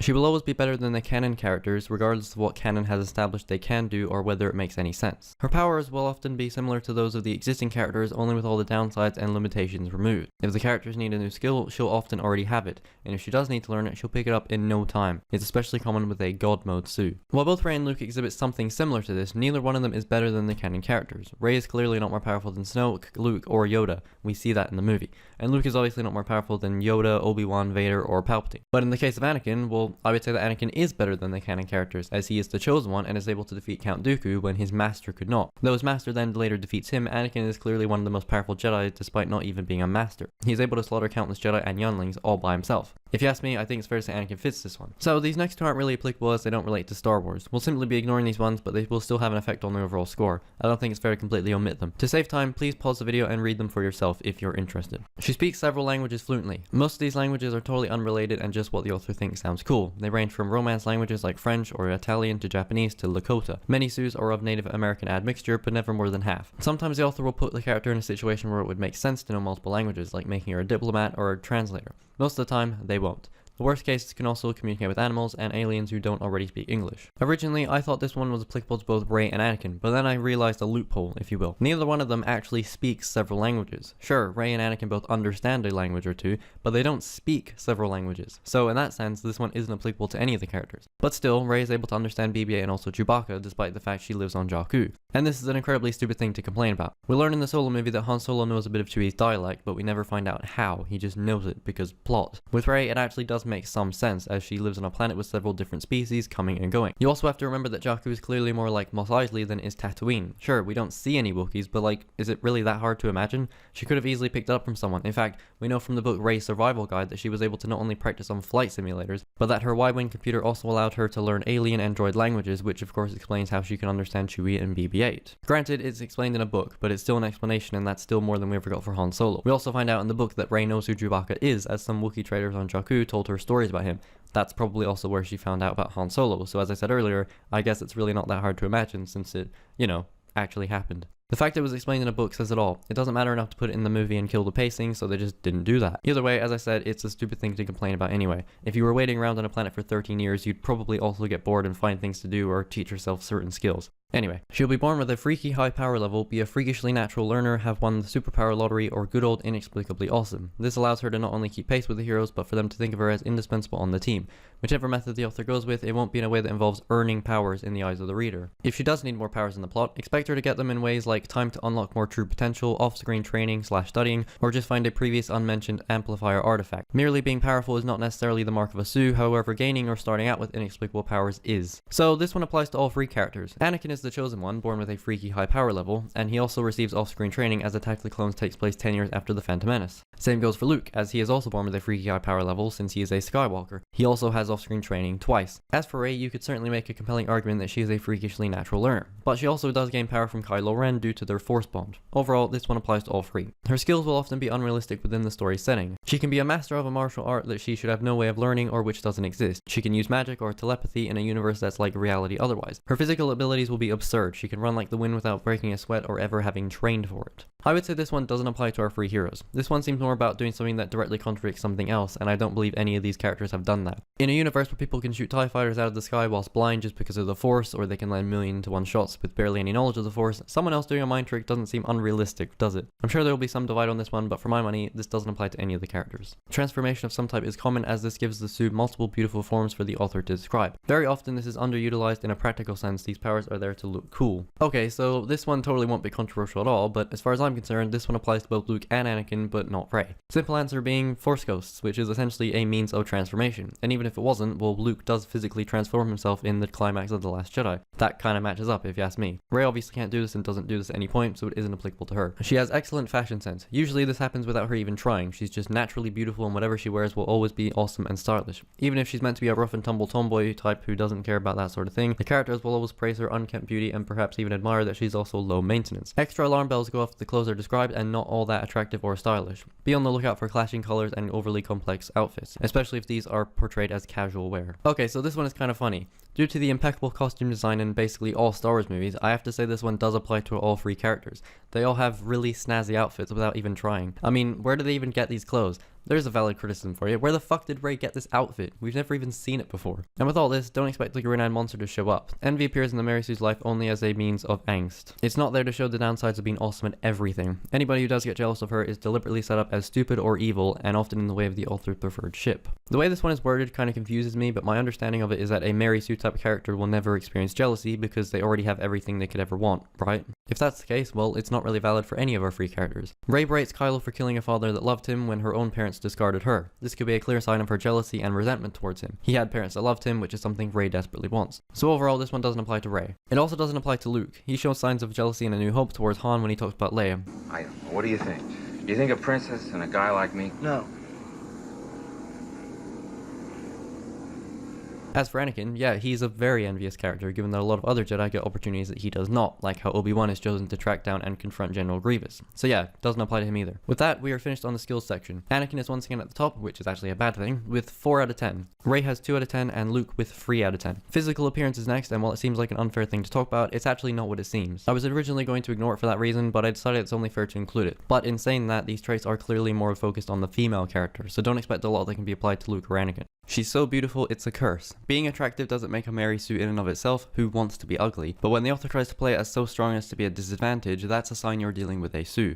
The other characters will constantly bring up how beautiful she is, even if the readers have no reason to believe it themselves. Alternatively, an author might realize how common a trait this is and downplay the character's beauty, but she will forget to address all the other problems. This usually makes her suitiful all along, or an anti-Sue. So this one is basically just saying that a Mary Sue's beauty is seen as a disadvantage because people constantly bring it up. Yeah, that really doesn't seem like something you could claim Rey has gone through. I don't think any character has even commented on her physical appearance. So, in other words, Rey is not so beautiful that it's a curse. She will be described in purple prose and in incredible detail. Saying she's slim with long black hair and blue eyes only tells you what she looks like. Saying she's a delicate willowy goddess with flowing tresses that shimmer onyx like the feathers of a raven and sparkling cerulean orbs that shine like the ocean and radiate with femininity tells you she's special. Her clothing gets the same treatment sometimes for each individual outfit she wears. This is the type of trait that is more leaning towards fanfiction and writing, so we can't really fairly say it applies to Rey. And either way, none of that really fits with how she's presented in the movies, at least I don't think so. Not coincidentally, the color purple is also popular, partly because it helps her stand out and partly because it stands for particularly exotic traits. Yeah, so this is just weird as shit, isn't it? I bet most of you are scratching your heads because I was doing the same thing when I read through all this guff.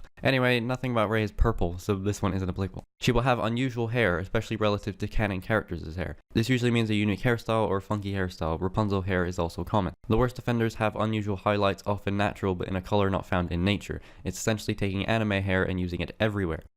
One that is actually valid. Rey's hair is very unusual. Yeah, this is a valid criticism, apparently. It's kind of weird though, having something about your character that makes them aesthetically interesting to look at makes them more of a Mary Sue. Kind of odd. But yeah, this one is applicable to Rey. You people are complaining about the wrong things. It's not her flaws that matter, it's what her hair looks like. She will also have unusual eyes. No Mary Sue has brown eyes regardless of her race. Often it's a color not found in nature, like violet or gold. She might have mismatched eyes to get more unusual colors in, and if she has inconsistently colored eyes, that's almost an instant Mary Sue indicator. Whatever color her eyes are, expect the author to use purple prose to describe them. Celery green, cerulean, slate gray, and for these terms to be repeated often. Well, I'm actually not sure what color Daisy Ridley's eyes are. They often look brown, hazel, and then green, so I don't really know if she wears contacts, or if they do something to her eyes, or if I'm just talking shit. Probably that one. Either way, I can't think of a reason this would be applicable to Rey. Oh, and this one is actually applicable to Anakin. The part about inconsistently colored eyes works because in one scene he has normal eyes, then he has the Sith eyes, and then it's back to normal eyes again with no explanation. She is often very underweight. If height and weight figures are given, expect them to violate physics unless she's made of styrofoam. Furthermore, she often does physical activity like sword fighting or hand-to-hand combat that are much harder when you're that thin. This seems almost entirely because the author thinks a supermodel would look more attractive than an MMA fighter who could more realistically undertake these tasks.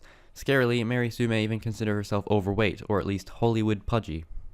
Okay. Despite this, she will almost always be very amply endowed in one particular area, regardless of how biologically rare that would be. Yikes. I understand now why some people view the term as sexist. Well, yeah, Rey is pretty underweight, but that does make sense given that she has barely any food. And as for the amply endowed in one particular area, I mean, that just seems kind of irrelevant. Let's move on. She is almost never depicted as putting any effort into maintaining her impossibly perfect body. She never has to diet or exercise to stay in fighting shape. She never has to use cosmetic products to maintain her beauty. The most she may get is an adrenaline makeover. Authors essentially give her a supermodel appearance without the hours of body maintenance real-life supermodels undergo every day. I mean, this one is just confusing. Given what the last sentence of the last trait was in relation to Rey, Rey clearly doesn't have what is defined as a perfect body, so I don't think it's fair to apply this one to her. I really don't have a lot to say about some of these. She will never look ugly, no matter what she's been through. The worst she'll ever be reduced to is unkempt beauty. If she is ever somehow injured or scarred, the scar will always look cool and serve more as a decoration than anything else. She may have a birthmark, but never in a place that compromises her beauty, although she may wanks that it does, no other character will agree with her. It will also have a significant shape or be a birthmark of destiny. Maybe I'm biased, but yeah, I can't really think of any moment where Rey looks particularly ugly. But I'd also honestly give this one to Luke as well, because despite moments like these, I mean, he still doesn't really look ugly. This one doesn't apply to Anakin though, because we have seen him look rather ugly. Mainly when he dies and when he's burnt alive. That isn't a pretty look. All of her outfits are impractically fancy. They're usually very revealing, have tons of gems and other extraneous details, and include fishnets or frills of justice, whatever those are. If she's supposed to wear a uniform, it will be a non-uniform uniform if she wears one at all. I mean, nah, not really. Rey's clothes aren't impractically fancy or revealing. They don't have tons of gems or extraneous details. This one is weirdly specific, but also not valid to apply to Rey or Luke and Anakin. They all have great outfits, don't get me wrong, but to say they're impractically fancy is a bit off the mark. She may possess an animal-like physical trait like wings, tails, or cat ears, but otherwise appear human, especially in a world where such traits are rare or non-existent. Sometimes she will believe this makes her look ugly, but every other character will insist the exact opposite. What the fuck? I don't even know what to say at this point. Obviously, this is not applicable to any of them. If she's an actual animal or other non-human species, expect strange and unnatural fur colors, purple or otherwise. Color combinations will tend to clash horrifically, as if the author just threw together what she thought was cool and gave no thought to how it would actually look. She may also still have human-like hair and non-mammalian mammaries. What even is that? Yeah, pretty sure none of our free heroes are animals, so I don't know what to say about that one. Let's just move on to the last one. Some Sues appear on roleplay sites that encourage face claims. The author can use a picture of a real celebrity to represent what the character looks like. A Sue will almost always have someone extraordinarily pretty as a face claim, like a Victoria's Secret model. If the character is a teenager, her face claim will be in her late 20s, and if she's an emo Sue, her face claim will almost always be Amy Lee. No. And with that, we finally come to the end of the torture that was physical appearance. My god, that was bizarre. So, somewhat unsurprisingly, Rey had the most traits out of those 12 with a total of 3. Luke and Anakin were tied at 1. I really don't know what to say at this point, but I hope you're all understanding how dumb the Mary Sue thing is. Next up, we have accessories. She has exotic weaponry in a setting where she shouldn't have access to it. Usually, no one questions why she's allowed to carry it, and nobody finds her intimidating. Bonus points if there is no explanation for where she keeps it. Common Mary Sue weapons include magic jewelry, which can be used as a green lantern ring to justify her abilities. Bonus points if it glows. Swords, especially a katana, because katanas are just better. While you can find them outside of Japan these days, their utility as swords is not high. 2 katanas is a dead giveaway. Guns, particularly rare guns, especially ones like the Desert Eagle that a thin, waifish teenage girl would struggle just to carry, let alone aim accurately or actually fire. Like a katana, if they're using handguns, they typically use 2. If they're particularly into guns, they'll have all the rare guns, described as lavishly as her outfits, except for how she got a hold of them, of course. She might use a gun even if the setting doesn't usually have them, in which case she can get away with a more elegant revolver. Or a minigun. Any weapon related to a Canon one-of-a-kind weapon. The Canon character's weapon may be unique, mysterious, powerful, and of unknown origin. The Sue's weapon will be the same but cooler and more powerful, and she'll know exactly where hers came from. It was handed down through generations. So the gist of this one is that she has a weapon you would not typically find in that setting. Rey has a bow staff, which I wouldn't exactly consider uncommon. I mean, it's basically just a stick. And as detailed in that description, Rey doesn't have any of the specific weapons that Mary Sue would have. This one also does not apply to Luke or Anakin. I don't think Luke or Anakin even had weapons. Even if that last one about Sue's weapon being handed down through generations does kind of fit with Luke. But we can ignore that because it's just a lightsaber and it isn't better than any other lightsaber out there, so yeah, we can just ignore that. If she has her own transport, it will always be cool and expensive. She may have access to a humongous mecha in a universe that lacks them or only hands them out on a case-by-case basis. She may even have her own time machine, which can be lifted wholesale out of a different canon. Obviously, Rey does not have a time machine, and while her speeder isn't expensive, it is kinda cool. I'd be willing to give this one, assuming we also include Luke's speeder and Anakin's pod racer. That's just fair. These next two aren't at all relevant for Star Wars, so again, feel free to pause and read away. Again, very specific traits that just simply cannot be applied to characters like Rey, Luke, or Anakin. Last but not least, if she has a pet, it will be exotic or fantastic. Wolves are very popular, as are big cats, despite these being undomesticated and illegal to own in most countries. Unicorns and dragons are common as well. If most characters canonically have a pet or familiar, she might have a menagerie. These animals will rarely be mentioned after their initial appearance, and the story will never bother explaining how she cares for them. Well, none of our free characters have pets. That's basically all I can say about that one. And with that, we're done with accessories. For maybe the first and only time, all free characters got the same amount with 1 out of 5. How exciting. Let's move on to canon character relationships, something that actually sounds interesting. Mary Sue is often designed to hook up with another character, often as a form of wish fulfillment. This isn't that bad in and of itself, but Mary Sue accomplishes this without any sense of realism. She just grabs her lover's attention straight away, and the relationship will never face any obstacles or tension. It's straight to true love right away. The biggest giveaway is if the love interest is explicitly the author's favorite character, and she essentially cures him of all the angst that ails him, at the expense of his characterization. Regardless of whether or not Reylo ends up happening, it's quite clear that Rey was not designed to be a love interest for another character. The same can also be said for Luke, who never even had a love interest, and Anakin, because while he does hook up with another character in the form of Padme, I mean, that wasn't his purpose in life, if you get what I mean. This one isn't really fair to apply to any of the three. Her love interest will often be with someone else in canon. This is not a problem for Mary Sue, whose author can get rid of the other girl in many ways, including killing her off, derailing her into a hateful person and thus easy to break up with, or even letting her step aside or sacrifice herself just so that he can be with Mary Sue. Sometimes Mary Sue is introduced as a canon character's new old flame, explaining why he might leave his current girlfriend for her, but raising the question of what led them to break up in the first place if they're that great together. Assuming, again, that Ben Solo is indeed her love interest, he clearly isn't with anyone else in canon. Same goes for Finn or even Poe, God forbid, as neither of them were in relationships prior to meeting Rey, and the same goes for Anakin and Luke. She will be related to a canon character in some way. This marginally helps explain such phenomena as her being a copycat Sue and other characters accepting her so easily. She will often be a canon character's offspring, perhaps even the villains for added wangs, but this tends to raise further questions like the character being too young for a child, occasionally resolved with a kid from the future, or being gay or asexual, occasionally resolved with if it's you, it's okay, or a Mr. Seahorse scenario. This is fanfic after all. Clearly. She may even be related to more than one character, or she may be a character's clone, but better. Well, how about that? Rey being related to a canon character, therefore explaining her power, would make her more of a Mary Sue? No way, I did not know that, because I'm completely clueless as to what a Mary Sue actually is. Yeah, so with that, let's now talk about Rey's parentage. I find the outrage of people wanting her to be a Skywalker or a Solo or a Kenobi so hilarious. Why? Well, it's funny to me because, firstly, it makes no sense at all and raises more questions than answers. If she's a Skywalker, why the fuck did Luke leave his daughter on a planet all alone with no intention of ever coming back for her? Does that really seem like the type of thing Luke would do? Who is Rey's mother and Luke's wife? If she's a Solo, how do Han, Leia, or Ben not recognize her at all? Keep in mind that Ben has literally read her thoughts and vice versa, so they would both know this. And if she's a Kenobi, well, who is Obi-Wan's son? She'd be Obi-Wan's granddaughter, so Obi-Wan would have had to have a wife and then a son, and then that would be Rey's father, and it just makes no sense at all. But yeah, she has a British accent and whatever, so I guess she's a Kenobi. Rey should be her own character. Love her or hate her, but you shouldn't have to feel obligated to like her just because she's Luke's daughter. Don't even lie to me, that's an accurate statement. If she was Luke's daughter, all the people screeching Mary Sue would gladly back off and say she's a great character because she's now got a link to Luke Skywalker that explains everything she can and ever will do, making her completely boring and static. She would just be Luke's daughter, barely a character in her own right. But the other reason I find it so fucking funny is because the thing that these people want is exactly what Rey wants. She also wants to be a Skywalker or a Solo or a Kenobi or anything other than the nobody that she is, and so in a way, you're almost unknowingly relating to the character because you want the exact same thing that the character wants and you refuse to admit that she's just a nobody, even after Rey herself admits it. You want an answer, you want something, and in the end, you get nothing. Rey gets nothing. There's no big reveal, it's just you are nobody, you are alone, and you have to rely on yourself. A lot of people probably don't want to hear that because, well, it's really fucking sad, and the scene is presented in such a brutal and real way. It feels very un-Star Wars almost. There's no overblown drama, it's just boom, you are nothing. Though saying that, I don't know about all of you, but it was actually always really obvious to me. Maz Kanata straight up tells Rey her parents are never coming back. Dear child, I see your eyes. You already know the truth. Whomever you're waiting for on Jakku, they're never coming back. She already knows the truth and starts crying.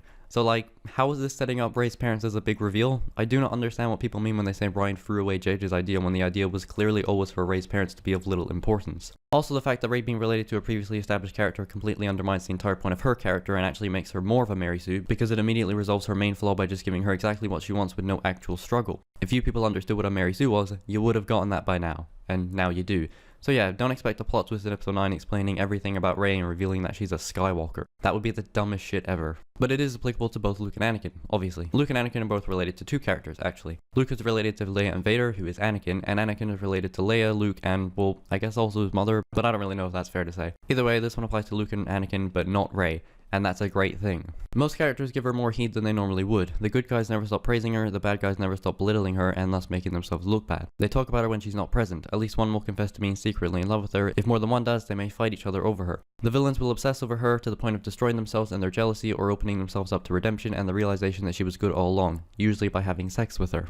Despite people claiming everyone loves Rey, there actually aren't really any moments in the movies where people never stop praising her. But the interesting part here is about how the villains obsess over Mary Sue to the point of destroying themselves in their jealousy or opening themselves up to redemption and the realization that she was good all along. And if Ben Solo had been redeemed in The Last Jedi, that would probably apply to Rey, but since that didn't happen, it isn't applicable for Rey. The same goes for Anakin. Characters don't give him more heed than normal, and they don't praise him constantly. He also doesn't redeem anyone, unlike that of his son, Luke. Yeah, this one is applicable to Luke, because while characters don't really give him more heed than they normally would, the villain does redeem himself for Luke. This isn't a bad thing, mind you, it's just what it says there, and well, that's what happened.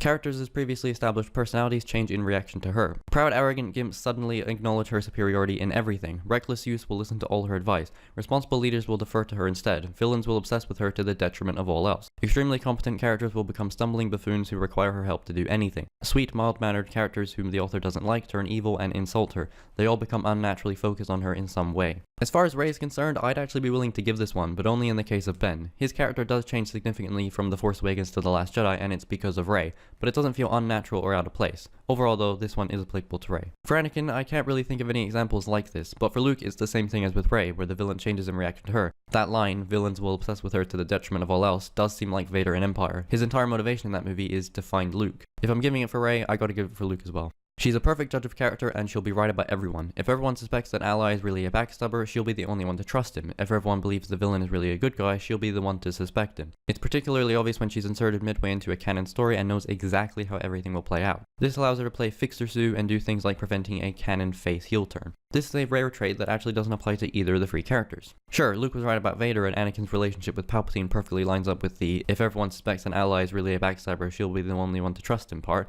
but it does say Mary Sue will be right about everyone. I'm inclined to take that literally, so I can't really give it to Luke or Anakin for being right about one person. And Rey, she's not right about anyone. As already mentioned, she fails to convince Luke to help the Resistance and isn't able to redeem Ben. She was wrong about both of them. She even says this in a deleted scene. That old legend of Luke Skywalker that you hate so much, I believed in it. I was wrong. She will get special treatment in universe. Anything the canon characters would have to fight for or earn, she just gets automatically. The classic example is the 16-year-old American Harry Potter exchange student who goes to Hogwarts, is immediately given a spot on the Quidditch team, and doesn't have to wear the uniform. This one is actually very interesting, and I personally believe it can be applied to all three characters. For starters, Anakin is the obvious one. Because of him being the chosen one, which in and of itself is special treatment, he is also the youngest person to ever be on the Jedi Council and also not be a master. No one else got that kind of treatment, as far as we know.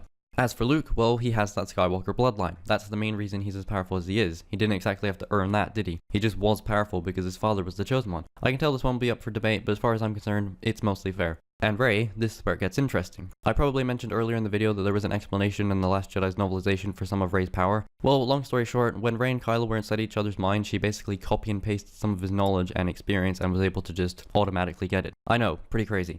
On its own, makes no sense at all. But when you think about how the Force connects and binds all living things, I mean, I guess it works. And it is consistent with the idea that the Force is making Rey powerful to act as a counterbalance for Kylo Ren. There are also several hints of this in the movies, which I personally think is fucking awesome. I'll link the original post below that detailed all these similarities similarities, as it acts as an on-screen example of Rey subconsciously learning from Kylo. It's really fucking interesting and makes me believe that a future duel will probably end in them realizing that they physically cannot fight one another since they are evenly matched to the point where they can predict what the other person will do before they do it. Either way though, this does mean that the trait is unfortunately applicable to Rey. But I do have reason to believe this is nothing new, and that the same thing happened with Luke and Vader. In Return of the Jedi, as we mentioned, Luke just is powerful all of a sudden. Why is that? Well, maybe it's because of a connection with Vader. Maybe he's draining some of his power. The only piece of evidence I have for this is that Luke is wearing all black like his father, and the very first thing he does is a force choke. And guess who was the only other person in the original trilogy that did those?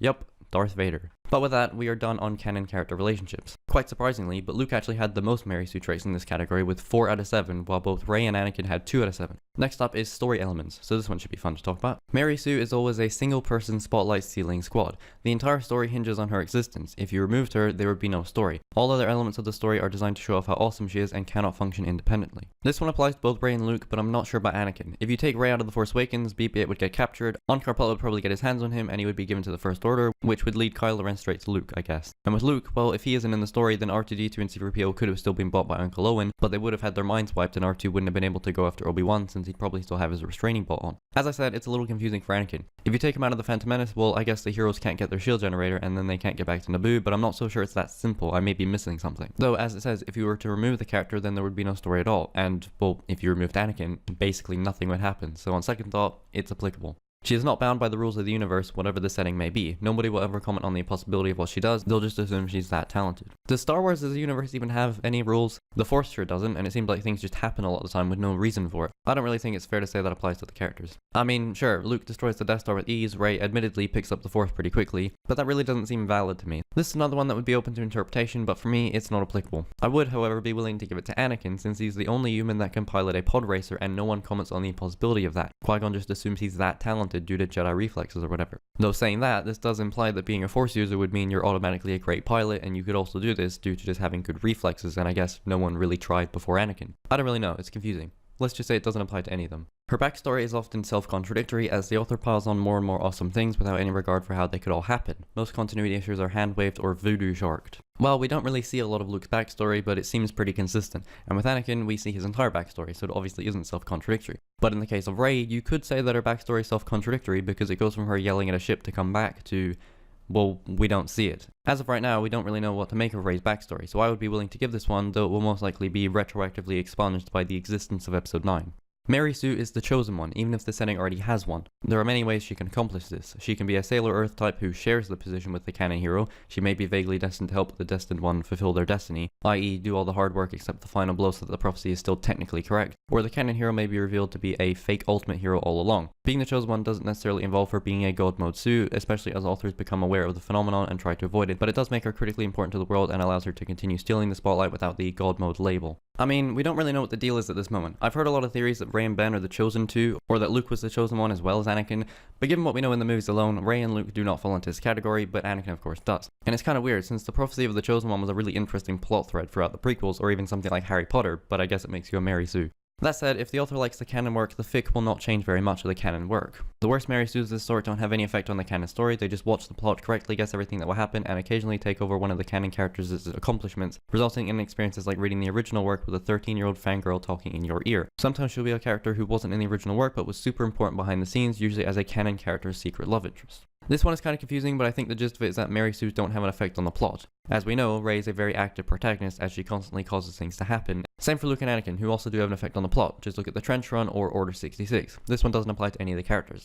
She's often around the same age as the author, usually around 16. This often becomes an improbable age as Mary Sue starts taking command of everyone and everything around her. Some authors work around this by making her look 16 but be really 700 years old. Somehow. If she is older, expect her to act like the author's age anyway. Expect college to be like high school and for post-college adults to still be angsting over their parents' rules even if they no longer live with them. If there is a significant time skip, almost always done because she had a kid and the author wants to rush past the squeaky parts of motherhood, don't expect her to act any differently than before. I mean, this one is very simple. Rey is not the same age as J.J. Abrams, Luke wasn't the same age as George Lucas, and neither was Anakin. Not applicable, my dudes.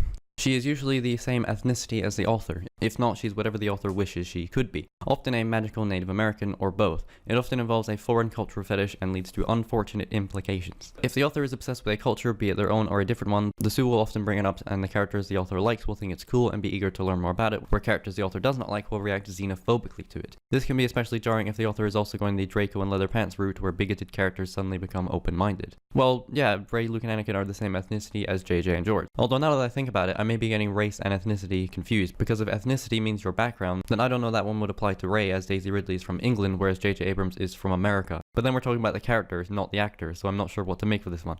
I'm a little confused, so for the sake of being a dumbass, we'll just say this one applies to all three. Most Sues have an unusually dark and troubled past. It's often used to create a sympathetic Sue, but any type of Sue can have one. Such backstories never actually factor into the story, they're just casually dropped into the narrative to draw attention to the character and let her wanks, usually out of proportion to how bad it really is. Most authors tend not to research such tragedies and their effects, which breaks the reader's willing suspension of disbelief. Relatedly, she will often have a tragic family life. This could involve parental abandonment or orphanhood, and whichever parental figures she has are often abusive, putting her squarely into Cinderella circumstances. Darker fics will often have rape as backstory. She might be the black sheep who's so smart and talented that the rest of her family fears and abuses her, or she might be the white sheep who's the only redeemable member of her otherwise evil family. Regardless, this backstory will never actually hold Mary Sue back from anything she wants to accomplish. While Rey does have a dark and troubled past, it's definitely not fair to say it never holds her back. It holds her back when Han sort of offers her a job, when Maz gives her the lightsaber, when she's training with Luke, and it absolutely does factor into the story. It's kind of the thing that she needs to get over, that's part of her arc. With Luke, I mean, he didn't really have a dark and troubled past, as we already mentioned. And Anakin, it's hard to say. Him being a slave or never having a father could factor into the story in the sense that he sees Palpatine like the father he never had. But he also sees Obi-Wan that way, saying that he's the closest thing he's had to a father. So I guess that one doesn't really apply to any character. She might be a blithe spirit who easily reforms an entire group of people of its negative qualities. This is often accomplished through the power of love, the power of rock, or, to paraphrase Lisa Simpson, being rebellious in a conformist sort of way. No, I don't think this one is applicable. But you know what? Just food for thought. If Finn ends up recruiting some stormtroopers in 9 to help the resistance, that one could apply to him. It's kind of weird how that works. She's too good for this sinful earth and will perform a heroic sacrifice to prove it. The story will often go out of its way to ensure that she doesn't leave an ugly corpse, either by a method involving no external physical damage or just not leaving a body to be recovered. Half the time, it doesn't take anyway. Another one that applies to both Luke and Anakin, but not Rey. As of right now, we obviously don't know if Rey will perform a heroic sacrifice, but we do know that that's exactly what Anakin and Luke did. Hell, this description basically sums up Luke's sacrifice entirely. There's no ugly corpse or body to be recovered, he just disappears. It's not the same with Anakin, but he does still perform the heroic sacrifice. The too good for this sinful earth part doesn't really apply, but on the whole, this one does work for Luke and Anakin. She might turn out to secretly be a half-human hybrid, giving her cause to angst. As explained above though, this will never mean that she looks ugly. The most that will happen is that she's a little bit beastly, and rarely will the non-human part be an ugly race like orcs or trolls. In fact, the non-human part will most often be a race even more beautiful than humans, like elves. If a canon character is non-human and explicitly last of his kind, her non-human part might be of that race just to keep him company. In settings where there are multiple races that look either identical or close enough to human, like rubber forehead aliens, she will often simply be a pure blood member of either the race the author feels like focusing on or the most powerful canon race. If there are any features that would identify her as a non-human, they will have been concealed by glamour or science. More often than not, she has also an ability or some other important position in her new race. This gives her a point to against over like the above. That was almost grammar. Becomes with even more powers and other perks because her newfound species has no cause to be racist to her, at least when giving her things is concerned. Well, I'm pretty sure none of the characters are half human. I guess that would be an interesting twist, but for the time being, nope. She can redeem the villain through her overwhelming goodness and purity. More often than not though, she does it by having sex with him. As explained above, she will often be a virgin when this happens, implying that she's sacrificing a virgin power to redeem the villain. But this never prevents sex with her from being the most awesome sex ever. It's often never written as particularly awesome though. Well, Luke does redeem his father who's the villain, he just doesn't do it by having sex with them, obviously. Rey didn't redeem Ben, Anakin didn't redeem anyone, rather he became the villain himself. This one works for Luke, but not Rey and Anakin.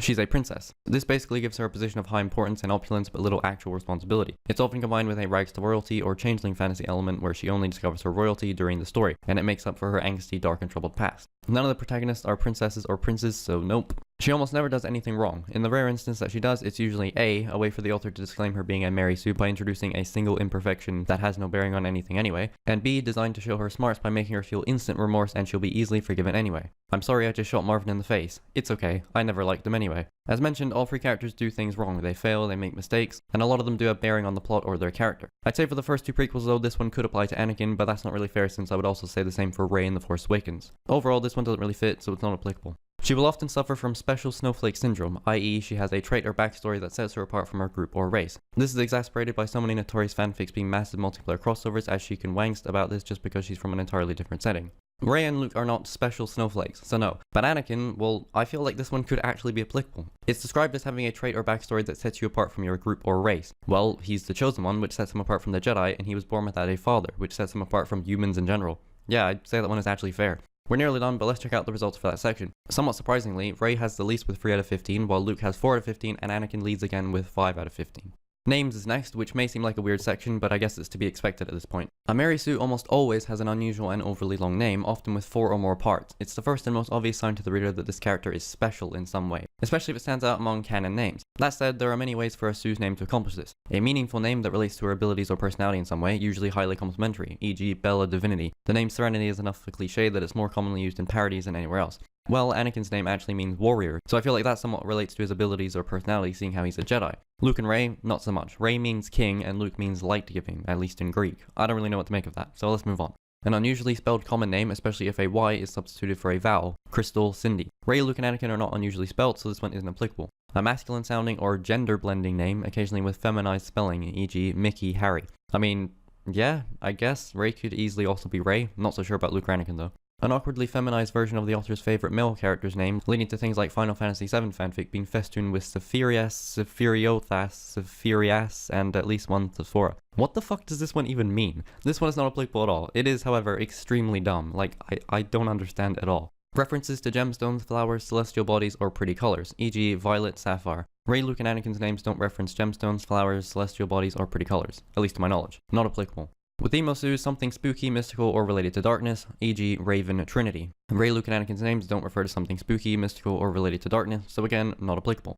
A foreign name, particularly a Japanese name. The author will often really like the language and point out what the name means. I'm Sakura Hinode, that's Japanese for cherry blossom sunrise, and not always correctly. If it's combined with an unusual Western name, e.g. Hikari Rose Nightshade, Sapphire Morimoto, that's almost a dead giveaway that the character is a Mary Sue. Yeah, no, none of these names are foreign, I would say. And, of course, sharing at least one name with the author. The author may also name her after what she really wishes she were called. While Rey and Anakin don't share a name with the author, I kind of feel like Luke does. George Lucas, Luke Skywalker. I mean, sure, it's a bit of a stretch, but I feel like that's fair in all honesty. All 3 of our heroes scored an astounding 1 out of 8. Boy, this sure is really fun and not at all pointless. Finally, we come to the penultimate section, titled Presentation. The first 3 traits are more about writing and aren't really applicable anyway. So as always, feel free to read it yourself.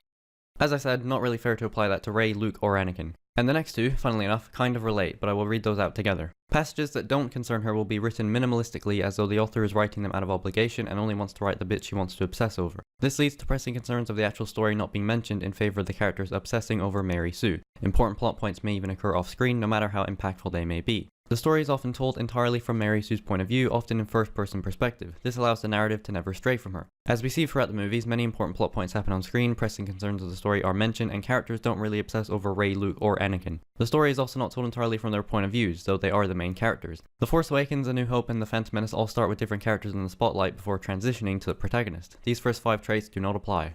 In visual media, the camera just can't stop staring at her. Every part of her is seen from every angle, and her every action is heavily emphasized with close-up shots galore. Other characters almost never get the frame to themselves. While Rey does have the most screen time out of the sequel trilogy characters, this one doesn't really apply. I can't really think of any moments where other characters never get the frame to themselves. As I just said, Rey isn't introduced until like 10 minutes into The Force Awakens. Same goes for Luke and Anakin, they don't take control of every scene. If Mary Sue is not on screen, the characters will be talking about her anyway, giving them a chance to speak honestly about her. If they like her, they sing her praises. If not, they will gripe about her and thus be portrayed as evil and jealous. Characters do often talk about Rey while she's off screen, so I guess this one is applicable if for no reason other than to show how fucking stupid and broad the Mary Sue criteria is. And again, same goes for Luke and Anakin. I'm almost certain there's been at least one scene where characters talk about them when they aren't on screen. What a fucking stupid trait to have though. She will never be an escapist character, though a few authors familiar with both Sues and escapist characters may claim otherwise. Despite all the common traits listed here, a Sue, by definition, is always specific enough to be appealing to author over audience. The escapist character, on the other hand, is vague enough for the reader to imagine themselves in their position. The major difference is usually detail. The Sue author must be specific that her creation exactly conforms to author's idea of an ideal character, where their escapist is usually intentionally vague to allow the reader's imagination to fill in the rest. Well, this one isn't really applicable. Rey is a vague character by design, and there are plenty of things the viewer could imagine to fill in the rest. And again, the same could be said for Anakin and Luke. They are both vague enough so that you could imagine yourself in their position. Well, for the most part. Not applicable.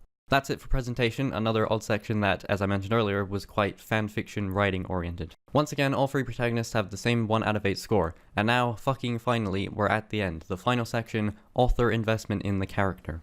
One of the biggest signs of a Mary Sue is the author having a particularly strong interest in the character at the expense of all others. Some signs that this is happening. The character appears in nearly all of the author's works, whether literally the same character or the same character in spirit. This can be done properly, but it must be handled carefully, e.g. a legacy character or a series that allows for different iterations of the same character. Without that, it looks like an obsession. Funnily enough, the first one actually works for Anakin. While Anakin obviously isn't in all of George Lucas's works, he is in the prequel trilogy after having first been a character in the original trilogy. Surprisingly, this one is applicable, but not for Rey or Luke. The author uses the character to promote his or her own opinions, often by pitting her against a straw character who will never be right no matter what he does. I mean, I don't think the protagonists are used in a way that promotes the author's opinions. That's definitely open to interpretation, but I don't see it personally. The author takes personal offense at any criticism of the character or story, no matter how well-meaning or justified it is. Bonus points for displaying an overblown ego in the process. I'm certain people will point to JJ apparently saying that if you dislike The Last Jedi, you're sexist. You know, despite the fact he actually didn't say that at all. What he basically said is that if you want to find something to complain about, it's very easy to do that, and it's not exactly a secret that people are complaining about the amount of female characters in Star Wars now. The title is just really clickbaity. Plus, if Rian Johnson tore down everything JJ set up, why would JJ then go out of his way to defend The Last Jedi and Rian's decisions? As for George, I mean, I don't think he's taken personal offense, but it is somewhat telling that he decided to sell Star Wars after the fans turned on him for the prequels. Overall though, I don't think that's fair. The author tries to dictate how others use or interpret the character, or she gets upset when someone pairs up her favorite canon character with anyone other than Mary Sue. This and the next few are the type of traits that I really can't be sure about. To my knowledge, this hadn't happened, but I genuinely don't know. For the sake of being fair, we'll say it isn't applicable. The author creates a fan club for the character or aggressively ships her with a canon character and makes a fan club for that, which admittedly is an extreme case. Yeah, pretty sure that hasn't happened. Let's just move on to the final Mary Sue trait. Thank the Lord it's over. The author has a massive gallery of art exclusively of the character. It's not always an indicator of a Mary Sue. Some artists experiment with a character design to invoke art evolution, respond to requests to show what she looks like, or just like to draw her. But if the artist has clearly just built a shrine to Mary Sue with over 100 illustrations, that's a red flag. Again, to my knowledge, I don't actually know if JJ has a shrine dedicated to Rey or if George has one for Luke or Anakin. I'd imagine not, but I guess we'll never know. And with that, we are finally fucking done. Those are all 79 Mary Sue traits applied to Rey, Luke, and Anakin. Let's finally have a look at the results. So for personality, Rey and Luke both got a 3 out of 8, while Anakin got a 4 out of 8. For skills, Rey had a 2 out of 10, Luke had a 3 out of 10, and Anakin had a 4 out of 10. For physical appearance, Rey had the most with 3 out of 12, while Luke and Anakin both had a 1 out of 12.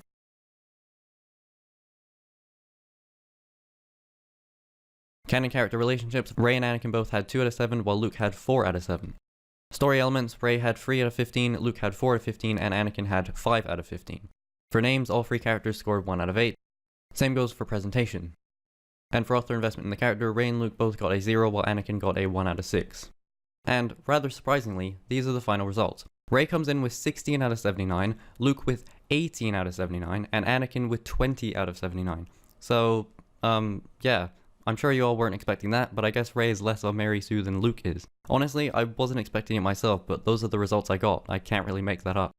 So with this, it means that Rey is 20.253164557% a Mary Sue, while Luke is 22.7848101266% a Mary Sue, which means he is 2.53164555696% more of a Mary Sue than Rey.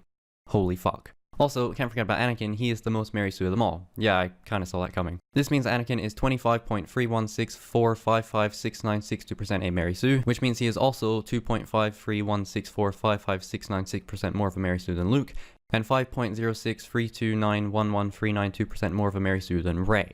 So yeah, that's it, I guess. There's the proof. Rey is literally not a Mary Sue.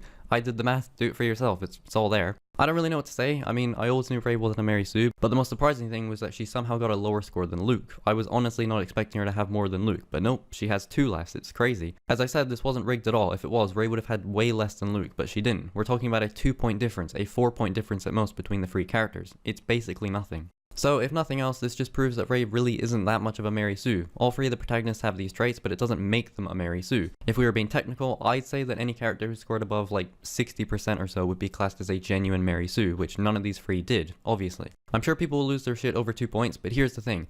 We are talking about a 2.5% difference. That's literally it. Luke is 2.5% more of a Mary Sue than Rey. That's basically nothing, and I'm certain some people will completely lose their shit over that. If so, I mean, I think that says it all. Despite a 2-point difference, people will lose their shit because they just don't want to be proven wrong. I get that, but again, it's literally 2 fucking points. This just shows how meaningless it is to call Rey a Mary Sue, because it's 2 points to separate the characters. I'm not going to now say that Luke is a Mary Sue just because of those 2 points. Why would I? He, much like Rey and Anakin, do not not fit into the definition of enough traits to be classed as a genuine Mary Sue. It's that simple, and I myself was amazed by the results. Obviously, I knew that Rey wasn't a Mary Sue, but I didn't know the exact amount. Now I do. Now all of us do, and it's kinda weird. In a weird way, Anakin and Luke being in more movies made them more Mary Sue-like. You'd think it would be the other way around, as with only 2 movies under her belt, it gives Rey less of a chance since her character hasn't completed her arc and hasn't fully developed into the character she will become. But with traits like a heroic sacrifice, it kinda helped Rey in the end.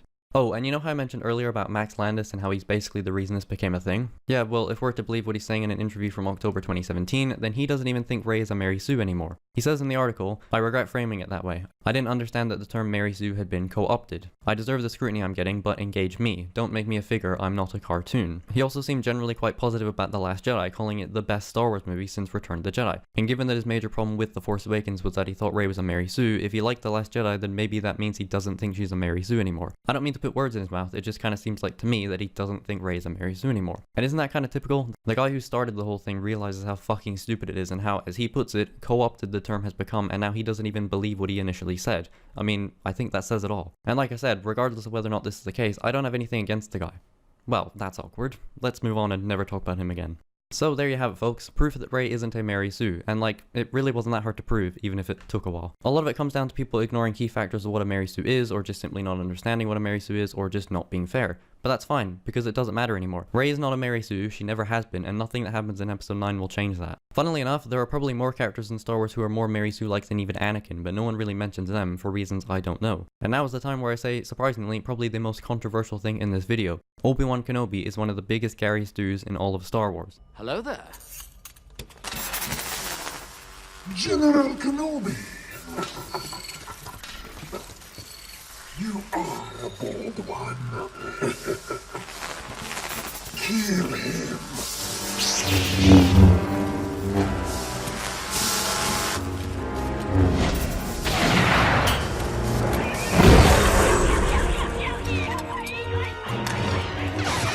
And by that, I just mean he has more Mary Sue traits than you'd think. I'm not actually calling him a Mary Sue. Now that the dislike bar has been literally obliterated with clicks, allow me to explain, because I'm not done yet. You see, while Rey, Luke, and Anakin all have Mary Sue-like traits, as most characters typically do, there is at least one character in their respective trilogies that is just as Mary Sue-like as they are. Well, for Rey, it's actually a character from Rogue One, and probably not who you're expecting, given what I've already said. In the original trilogy, Han Solo was arguably just as much of a Gary Stew as Luke was. In the prequels, Obi-Wan was just as much of a Gary Stew as Anakin was. You could also include Padme, but since people already don't seem to care for her, I've decided to not bother. And for Rey, well, I'm of the opinion that Jyn Erso is actually more of a Mary Sue than Rey is, despite people enjoying her character, for some reason. Now, given this has already been going on long enough, we're not going to go through each trait individually, that would take too long. Instead, I'm simply going to show you my scores. This would actually be a fun thing to do with all the Star Wars main characters, and then put into a ranking of some sort. Unfortunately, I just can't be bothered doing that. It takes longer than you think, because you really have to think about these things and whether or not you're actually being fair. You have to go through it multiple times, make sure everything is accurate.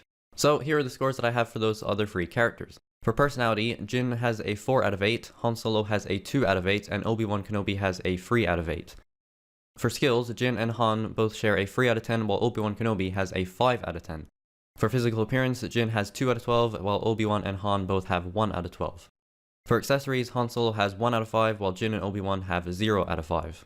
For canon character relationships, Han Solo actually has 0 out of 7, Obi-Wan has 1 out of 7, and Jyn Erso has 2 out of 7. For story elements, Jyn Erso has the most out of all 6 characters with 6 out of 15, Han Solo has 4 out of 15, and Obi-Wan Kenobi has 5 out of 15.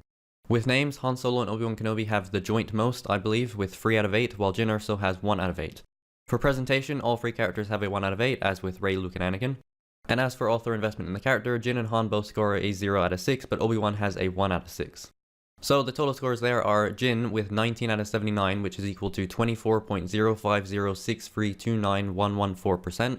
Han Solo with 15 out of 79 equal to 18.98734177722%. And Obi-Wan Kenobi shares 20 out of 79 with Anakin Skywalker, which means he is also equal to 25.3164556962%. As I just said, these characters have close to, if not more, traits than our protagonists, and yet Rey is the only one who still gets criticized despite having the second least out of all of them. I think that just shows how little people actually know about Mary Sues, because before actually researching it, I didn't really have a clue what a Mary Sue was either. Now I do, and that's why it's so easy to prove that Rey isn't one. If you genuinely still believe Rey is a Mary Sue, I have no idea what to tell you. It's clear nothing anyone ever says will change your mind, and that's fine. The point I'm trying to make is that despite having these traits, people will still love Han Solo, Obi-Wan Kenobi, and Jyn Erso. They don't matter. I bet it doesn't change your opinion of the character at all. You probably don't now think that Obi-Wan is a Gary Stu, even if he does have more traits than Rey. You'll just ignore it. It doesn't matter. But when it comes to Rey, that's when it matters, apparently. I think a lot of it comes down to people seeing what they want to see. No matter what is explained or established about her character, I have no doubt people will unfairly continue to call Rey a Mary Sue just because they can. And given the shit I've heard over the last 3 years now, I can't help but assume you people have no idea what the fuck you're talking about, because you people have no idea what the fuck you're talking about. Plus, and I genuinely dare you to do this, go ahead and do this whole thing for yourself. See what kind of score you get. I can almost guarantee that if you attempt to apply most of the traits that are opinion-oriented, general enough, or actually fair to get away with, you still probably wouldn't have enough traits to make the case that Rey is a Mary Sue type character. Looking at it from the perspective of someone who thinks Rey is Mary Sue-like, you probably won't get close to all 79, because there are so many weird and stupid traits that all add up to this character not being a Mary Sue, no matter what way you look at it. Oh, and to the people who are mad that Daisy Ridley said she thought the Mary Sue criticism was sexist, well, I'm not saying she's right, but I do think she's obviously entitled to her opinion. Funny thing is, the people who got mad about that reacted in a way that basically proved her point. Funny how that works. As for what she actually says, I mean, sure, she doesn't really seem too familiar with the term, I won't deny that. But I think there's something to be said about how most people probably don't actually understand the term and what a Mary Sue is, so I never really understood why it's a big deal. What are you expecting her to say? Were you really expecting her to say, oh yeah guys, Rey is a total Mary Sue, when that isn't even the case? You're lecturing her on a thing that you think you know when you actually don't know it at all. It's kind of hilarious. Here's the thing, as far as I'm concerned, if it doesn't apply to you, why get mad about it? If someone says you're sexist for calling Rey a Mary Sue when you know yourself that you aren't, why would it really bother you? By reacting to it in a way that comes off as defensive, full of rage, and again, proving her point, you're just making yourself look worse. And with that, I'm done with the Mary Sue thing. I'm genuinely done talking about it. I'm putting it to bed and I never want to have to talk about it again. I don't see the point when literally every debate I've ever had is just people saying the exact same shit over and over. I genuinely at times get worried as they frantically write out their messages. I think to myself, what if this person actually makes a point and I can't debunk it? But not to fear, because how can Rey pilot the Millennium Falcon? How can she defeat Kylo Ren? How can she even breathe? Why don't you try actually paying attention to the fucking movie you're watching? My intent with this video was to simply make the point that A, Rey is not a Mary Sue. B, all characters have Mary Sue-like traits and should therefore be judged fairly, something Star Wars fans are completely incapable of doing, so I did it for you. And C, that this whole fucking thing is so fucking stupid, and if you couldn't tell, that's why the video is so goddamn long. I'm trying to say something about how much time and effort we all spend trying to be right and act better than everyone else because we have the hottest of takes, and it's stupid. It says a lot more about the people saying these things than it does the actual movies. Heck, that goes for me too. I just spent about 2 fucking hours trying to prove that a character wasn't a made-up term. Also because I just had a lot more to say than I thought I would, and given we had to go through 79 individual traits, which, assuming we spend 1 minute on each, like, the video had to be at least 80 minutes or so, so the fact it's only, I think, about an hour and 40 minutes, that's pretty good if you ask me. So, I'm over it. I'm done discussing it when people just regurgitate the same shit over and over, just hopping on the bandwagon because it's an easy way to make the new Star Wars movies seem bad, I guess. I can't stand it when someone completely ignores all the dumb shit Luke did, or literally any other character, just to then criticize Rey. It's unfair, and depending on the circumstances, I'd agree it's sexist at that point. I think the best way to sum it up is with this. The Mary Sue term is designed in a way that is so general and broad that any character can be a Mary Sue depending on how you choose to look at it. And that's why it's lost all meaning, because if a character has even one trait, which basically all characters do, they could unfairly be made out to be a Mary Sue, and that's really fucking dumb. Tell me what you actually dislike about Rey, don't just say she's a boring Mary Sue. You're a boring Mary Sue. Mary Sue is a stupid term that, as the website itself details, is too nebulous to accurately describe. So what's even the fucking point? When all you're saying is Rey is a Mary Sue, it just makes you look like a fucking moron, especially since I just, you know, proved you wrong. So yeah, I can't wait for episode 9, I love the previous 2, I think Rey is a great character, and I'm sorry if you don't feel the same way, but as I've proven, she is not a Mary Sue. Call her overpowered, a shit character, the worst character in Star Wars. Go right ahead, but she's no Mary Sue. But anyway, thank you all very much for watching. I'm glad to have wasted your time on something that is completely fucking meaningless. But hey, I guess it gave me a video to upload, and it's about bloody time since I've had this in my head for years now. Let me know what you thought in the comments, as I'll totally be reading those. Knowing Star Wars fans, I'm sure they will be very nice and constructive. I literally laughed writing that out. I'll probably make more videos someday, but after this one, I really have no motivation at all to do a big video for some time. It just takes way too much time and effort, and the amount of views my videos consistently get doesn't really justify it for me. So I guess I'll see you when I see you. Yeah, this outro is admittedly kind of abrupt, but I really have nothing else to say at this point. I hope you enjoyed the video. Oh, don't forget to subscribe for your guaranteed 1 video a year, and speaking of videos, please don't watch my previous ones. I can assure you all that they're shit. And I think that's it. Genuinely, regardless of your opinion, thanks so much for watching the whole thing if you did. It really does mean a lot to know people care even slightly, especially for what is actually a pretty pointless topic. And with that, I'll catch you later. Bye.